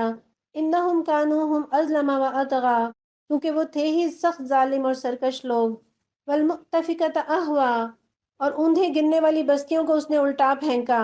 فَغَشَّاهَا مَا غَشَّىٰ، پھر چھا دیا ان پر جو کچھ کہ تم جانتے ہو کیا چھا دیا۔ یعنی اوندھے گرنے والی بستیوں سے یہاں مراد قوم لوط کی بستیاں ہیں، اور چھا دیا سے مراد غالباً بحر مردار کا پانی ہے جو ان بستیوں کے زمین میں دھنس جانے کے بعد ان پر پھیل گیا، اور آج تک وہ اس علاقے پر چھایا ہوا ہے۔ فَبِأَيِّ آلَاءِ رَبِّكَ تَتَمَارَىٰ، پس اے مخاطب اپنے رب کی کن کن نعمتوں میں تو شک کرے گا؟ پروردگار ہم تیری کسی نعمت میں شک نہیں کرتے۔ هَذَا نَذِيرٌ مِّنَ النُّذُرِ الْأُولَىٰ، یہ ایک تنبیہ ہے پہلے آئی بھی تنبیہات میں سے۔ ازفت الآزفہ، آنے والی گھڑی قریب آ لگی ہے۔ لیس لہا من دون اللہ کاشفہ، اللہ کے سوا کوئی اسے ہٹانے والا نہیں۔ افمن ھذا الحدیث تعجبون، اب کیا یہی وہ باتیں ہیں جن پر تم اظہار تعجب کرتے ہو؟ وتضحکون ولا تبکون، ہنستے ہو روتے نہیں ہو۔ وانتم سامدون، اور گا بجا کر انہیں ٹالتے ہو۔ فاسجدوا للہ واعبدوا، جھک جاؤ اللہ کے آگے اور بندگی بجا لاؤ، نمازوں کے لیے جھک جاؤ، استغفار کے لیے جھک جاؤ، اعتراف نعمت کے لیے جھک جاؤ، شکر کے لیے جھک جاؤ۔ جو دنیا میں نہیں جھکتے، قیامت کے دن جب سجدہ کرنے کا حکم ہوگا ان کی کمریں لوہے کی طرح اکڑ جائیں گی، سخت ہو جائیں گی۔ اللہ ہمیں آج جھکنے والا بنا دے۔ آیت سجدہ ہے، سجدہ کر لیجئے، اور ترتیب نزولی کے اعتبار سے یہ سب سے پہلی آیت سجدہ ہے۔ یہاں تک پہنچتے پہنچتے تو کافر بھی سجدہ ریز ہو گئے۔ پروردگار تو ہمیں بھی سجدہ کرنے والوں میں ہمیشہ شامل رکھ۔ سورہ قمر مکی دور کی سورت ہے۔ بسم اللہ الرحمن الرحیم۔ اقتربت الساعة وانشق القمر، قیامت کی گھڑی قریب آ گئی اور چاند پھٹ گیا۔ یعنی چاند پھٹ جانا اس بات کی علامت ہے کہ قیامت قریب آ گئی ہے، نظام عالم کے درہم برہم ہونے کا آغاز ہو گیا۔ اور جب یہ چاند پھٹ سکتا ہے تو زمین بھی پھٹ سکتی ہے، تارے اور سیارے بھی مدار بدل سکتے ہیں۔ یہ شق قمر کا واقعہ ہجرت سے تقریباً 5 سال پہلے کا ہے۔ قمری مہینے کی 14ویں شب تھی، یعنی بدر کا چاند تھا، اور چاند ابھی ابھی طلوع ہوا تھا۔ یکایک وہ پھٹا اور اس کا ایک ٹکڑا سامنے کی پہاڑی کے ایک طرف اور دوسرا ٹکڑا دوسری طرف نظر آیا، اور یہ کیفیت بس ایک ہی لہجہ رہی اور پھر دونوں ٹکڑے باہم جڑ گئے۔ نبی صلی اللہ علیہ وسلم اس وقت مینا میں تشریف فرما تھے۔ آپ نے لوگوں سے فرمایا، دیکھو اور گواہ رہو۔ اور کفار نے کہا کہ محمد صلی اللہ علیہ وسلم نے ہم پر جادو کر دیا تھا، اس لیے ہماری آنکھوں نے دھوکہ کھایا۔ دوسرے لوگ بولے کہ محمد صلی اللہ علیہ وسلم ہم پر جادو کر سکتے تھے، تمام لوگوں پر تو نہیں کر سکتے تھے۔ باہر کے لوگوں کو آنے دو، ان سے پوچھیں گے کہ انہوں نے یہ واقعہ دیکھا یا نہیں۔ تو باہر سے جب کچھ لوگ آئے تو انہوں نے شہادت دی کہ وہ بھی یہ منظر دیکھ چکے ہیں۔ تو گویا قیامت بے حد قریب ہے۔ حضرت عبداللہ بن عمر رضی اللہ عنہ بیان کرتے ہیں کہ ہم لوگ رسول اللہ صلی اللہ علیہ وسلم کے پاس بیٹھے ہوئے تھے اور آفتاب عصر کے بعد غروب ہونے کے قریب تھا۔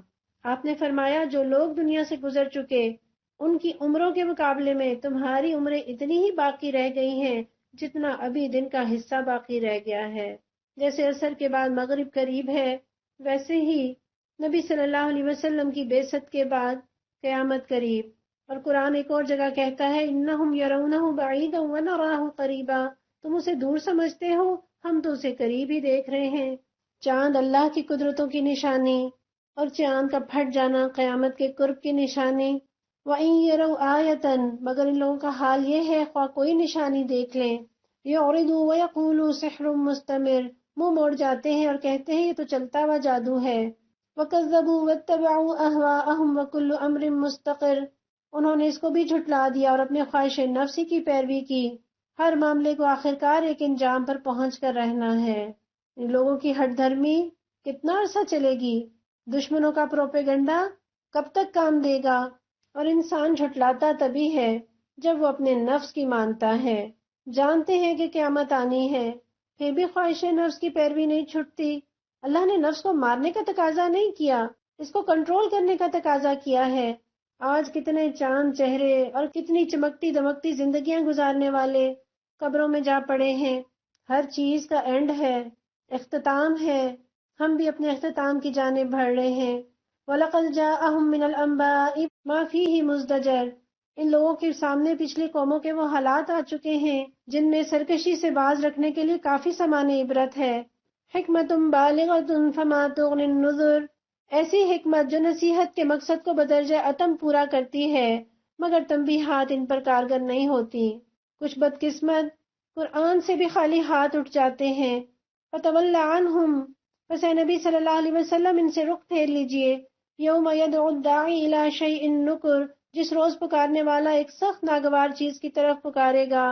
خش عن ابصارهم یخرجون من الاجداث کانہم جراد منتشر، لوگ سہمی ہوئی نگاہوں کے ساتھ اپنی قبروں سے اس طرح نکلیں گے گویا وہ بکھری ہوئی ٹڈیاں ہیں۔ مہطعین الی الداعی، پکارنے والے کی طرف دوڑے جا رہے ہوں گے۔ یقول الکافرون ھذا یوم عسر، اور وہی منکرین جو دنیا میں اس کا انکار کرتے تھے اس وقت کہیں گے یہ دن تو بڑا کٹھن ہے۔ یعنی لوگوں کے وہم و گمان میں بھی نہیں ہوگا کہ انہیں زندہ کر کے حساب کتاب کے لیے پیش ہونا پڑے گا، گویا وہ ایک اجنبی اور انجانی چیز کی طرف ہونکوں کی طرح جا رہے ہوں گے، اور سہمی ہوئی نگاہیں قیامت کے دہشت ناک مناظر دیکھ کر وہ سہم جائیں گے۔ آج ایک دھماکہ کس طرح دل کو سہما دیتا ہے، ایک زور کی آواز سے دل دہل جاتے ہیں، کہاں اتنے دہشت ناک مناظر دیکھ کر حال کیا ہوگا انسان کا۔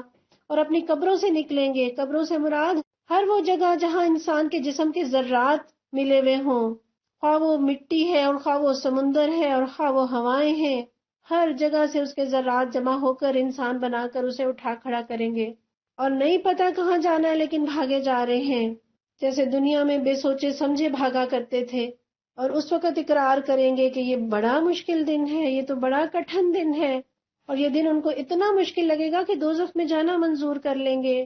كذبت قبلهم قوم نوح فكذبوا عبدنا وقالوا مجنون وازدجر، ان سے پہلے نوح علیہ السلام کی قوم جھٹلا چکی، انہوں نے ہمارے بندے کو جھوٹا قرار دیا اور کہا کہ یہ دیوانہ ہے، اور وہ بری طرح جھڑکا گیا۔ اندازہ کیجئے کہ قومیں اپنی خیرخواہی کرنے والوں، دعوت دینے والوں کی ناقدری کرتی ہیں، اور ان کی ناقدری انہیں ڈبو دیتی ہے۔ کسی نے مرغ سے پوچھا تمہیں کیوں ذبح کر دیا جاتا ہے؟ تو اس نے کہا لوگوں کو جگانے والوں کا یہی حال ہوتا ہے۔ فدعا ربہ انی مغلوب فانتصر، آخرکار اس نے اپنے رب کو پکارا کہ میں مغلوب ہو چکا، اب تو ان سے انتقام لے۔ ففتحنا ابواب السماء بماء منہمر، تب ہم نے موسلادھار بارش سے آسمان کے دروازے کھول دیے۔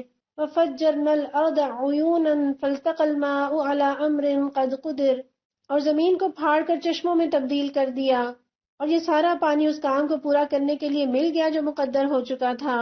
وَحَمَلْنَاهُ عَلَى ذَاتِ أَلْوَاحٍ وَدُسُرٍ، اور نوح علیہ السلام کو ہم نے ایک تختوں اور کیلوں والی پر سوار کر دیا۔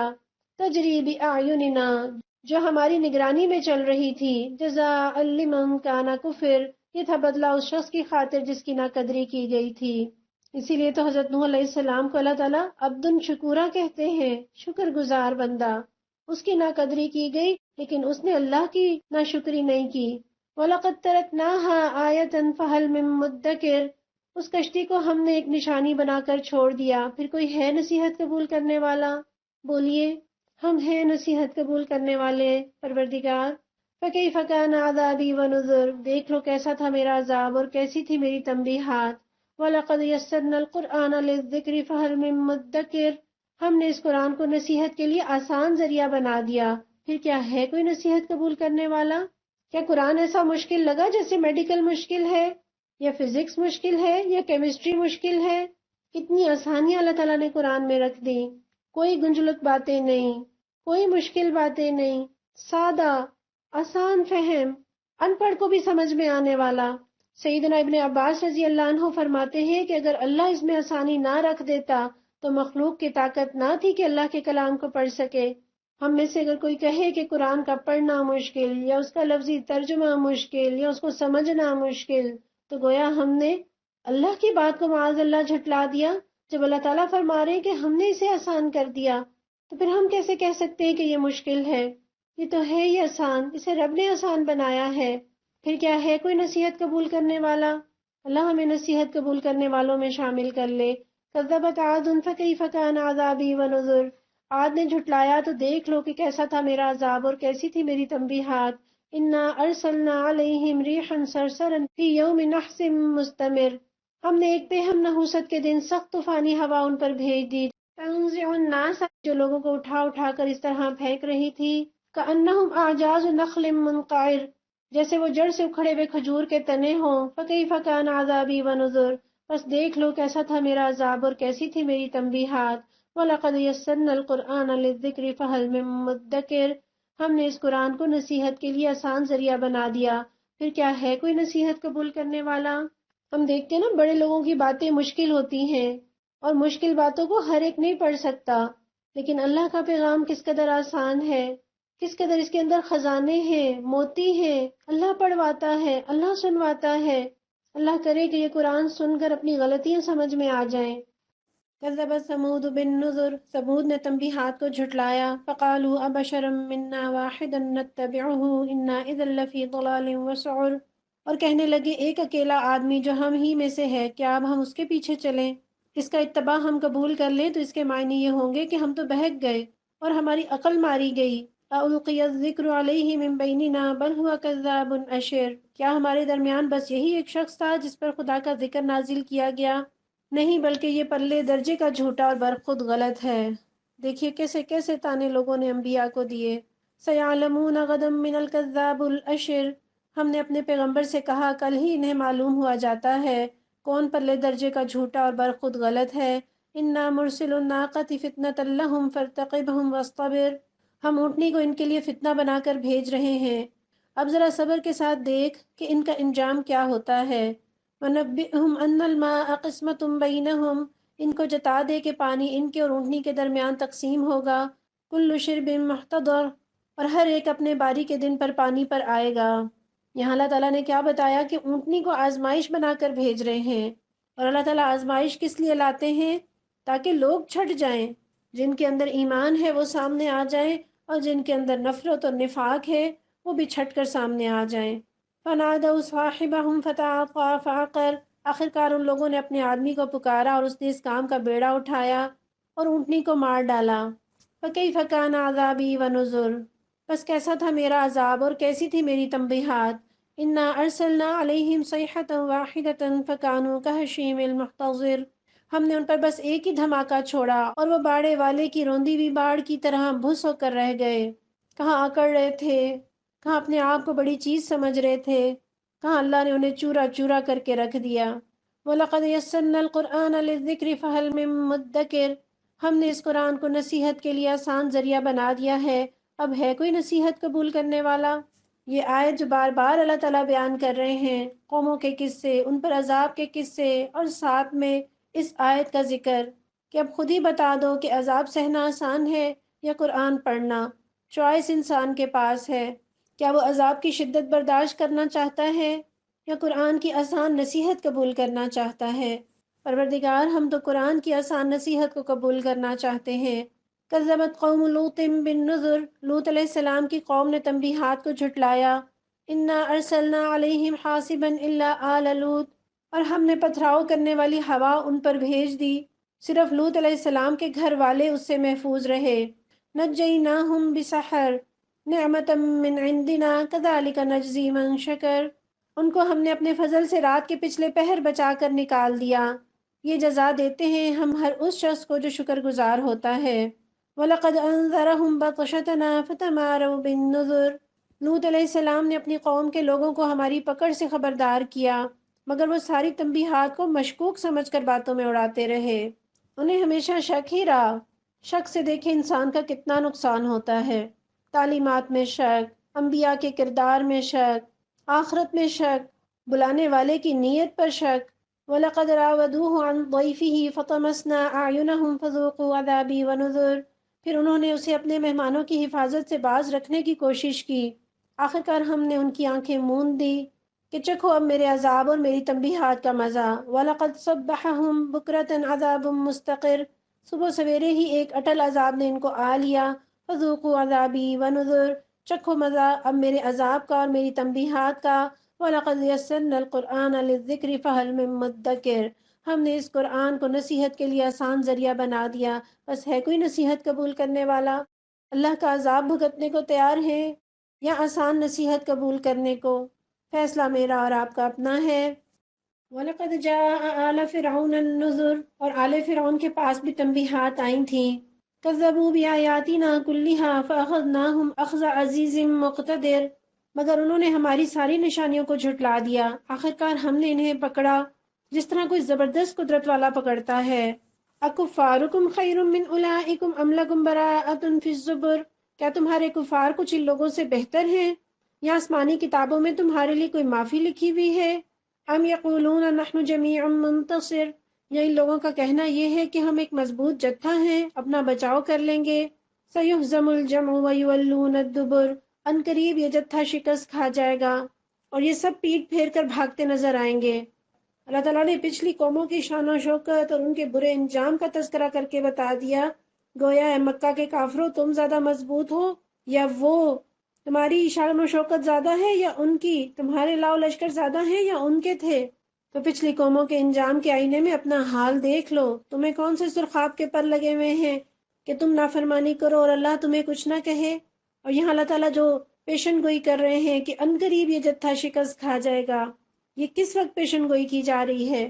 جب مسلمان ظلم و ستم سے تنگ آ کر حبشہ کی طرف ہجرت کر چکے تھے، باقی شے بھی ابھی تعلیم میں محصور تھے، بھوک اور افلاس کا شکار تھے سب مسلمان۔ اس حالات میں تو کوئی تصور بھی نہیں کیا جا سکتا تھا کہ یہ ظالم جو اکڑے ہوئے سرداریاں اور مال اور ثروت رکھنے والے یہ شکست کھا جائیں گے۔ کون یہ جان سکتا تھا کہ 7 ہی برس کے اندر نقشہ بدل جانے والا ہے؟ حضرت عبداللہ بن عباس رضی اللہ عنہ کے شاگرد کی روایت ہے کہ حضرت عمر رضی اللہ عنہ فرماتے تھے کہ جب سورہ قمر کی آیت نازل ہوئی تو میں حیران تھا کہ آخر یہ کون سی جمعیت ہے جو شکست کھائے گی، مگر جب جنگ بدر میں کفار شکست کھا کر بھاگ رہے تھے اس وقت میں نے دیکھا کہ رسول اللہ صلی اللہ علیہ وسلم زرہ پہنے ہوئے آگے کی طرف جھپٹ رہے ہیں اور آپ کی زبان مبارک پر یہ الفاظ جاری ہیں، سیہزم الجمع ویولون الدبر۔ تب میری سمجھ میں آیا کہ یہ تھی وہ شکست جس کی خبر دی گئی تھی۔ بل الساعۃ موعدہم والساعۃ ادھیٰ وامر، بلکہ ان سے نمٹنے کے لیے اصل وعدے کا وقت تو قیامت ہے اور وہ بڑی آفت اور زیادہ تلخ ساعت ہے۔ ان المجرمین فی ضلال وسعر، یہ مجرم لوگ در حقیقت غلط فہمی میں مبتلا ہیں اور ان کی عقل ماری گئی ہے۔ یوم یسحبون فی النار علی وجوہہم، جس روز یہ منہ کے بل آگ میں گھسیٹے جائیں گے۔ ذوقوا مس سقر، اس روز ان سے کہا جائے گا اب چکھو جہنم کی لپٹ کا مزہ۔ سیدنا انس رضی اللہ عنہ بیان کرتے ہیں کہ ایک شخص نے کہا، اے اللہ کے رسول، کافر کو قیامت کے دن اس کے چہرے کے بل کس طرح جمع کیا جائے گا؟ اللہ کے رسول صلی اللہ علیہ وسلم نے فرمایا، کیا وہ ہستی جس نے اس کو دنیا میں اس کے 2 پیروں پر چلایا اس بات پر قادر نہیں کہ اس کو قیامت کے دن اس کے چہرے کے بل چلا دے؟ کیسی ذلت ہے چہرے کے بل گھسیٹا جانا، کیسی شدت ہے جہنم کے عذاب کی۔ سیدنا عدی بن حاتم رضی اللہ عنہ بیان فرماتے ہیں کہ رسول اللہ صلی اللہ علیہ وسلم نے آتش جہنم کا ذکر کیا اور اپنا چہرہ پھیر لیا اور کراہت ظاہر کی، پھر فرمایا جہنم سے بچو، پھر آپ نے دوبارہ اس کا ذکر کیا اور اپنا چہرہ پھیر لیا اور کراہت ظاہر کی، یہاں تک کہ ہم نے گمان کیا کہ جیسے آپ اسے دیکھ رہے ہوں۔ پھر آپ نے فرمایا تم جہنم سے بچو اگرچہ کھجور کا آدھا حصہ صدقہ کر کے ہی، اور جس شخص کو یہ بھی نہ ملے تو وہ اچھی بات کہہ کر ہی اپنے آپ کو جہنم سے بچا لے۔ کچھ تو کر سکتے ہیں نا، پیسہ نہیں ہے، خرچ نہیں کر سکتے، سہولت نہیں ہے، اچھی باتیں تو کر سکتے ہیں، نیکی کی باتیں تو پھیلا سکتے ہیں، رب کا پیغام تو پہنچا سکتے ہیں، یہ چیزیں جہنم کی آگ سے بچائیں گی۔ اِنَّا كُلَّ شَيْءٍ خَلَقْنَاهُ بِقَدَرٍ، ہم نے ہر چیز ایک تقدیر کے ساتھ پیدا کی۔ کس قدر اللہ تعالیٰ کا اندازہ ہے، ہر چیز اندازے کے ساتھ۔ ایک قد ہی آپ لے لیجئے انسان کا 6 فٹ کے لگ بھگ، لیکن یہ نہیں ہوتا کہ وہ زیادہ کھائے پیے اور 15 فٹ تک پہنچ جائے۔ حمل کی مدت ہے 9 ماہ، کم و بیش کچھ وقت آگے پیچھے ہو سکتا ہے، مگر ہمیشہ سے یہ مدت چلی آ رہی ہے۔ سورج کو جس فاصلے پہ اللہ تعالیٰ نے مقرر کیا، ٹھہرایا، بالکل ایک درست اندازہ، اگر کم ہوتا تو زمین پر شدید گرمی ہوتی کہ انسان نہ رہ بس سکتے، نہ نباتات اگ پاتی، اگر دور ہوتا تو بھی یہ حال ہوتا۔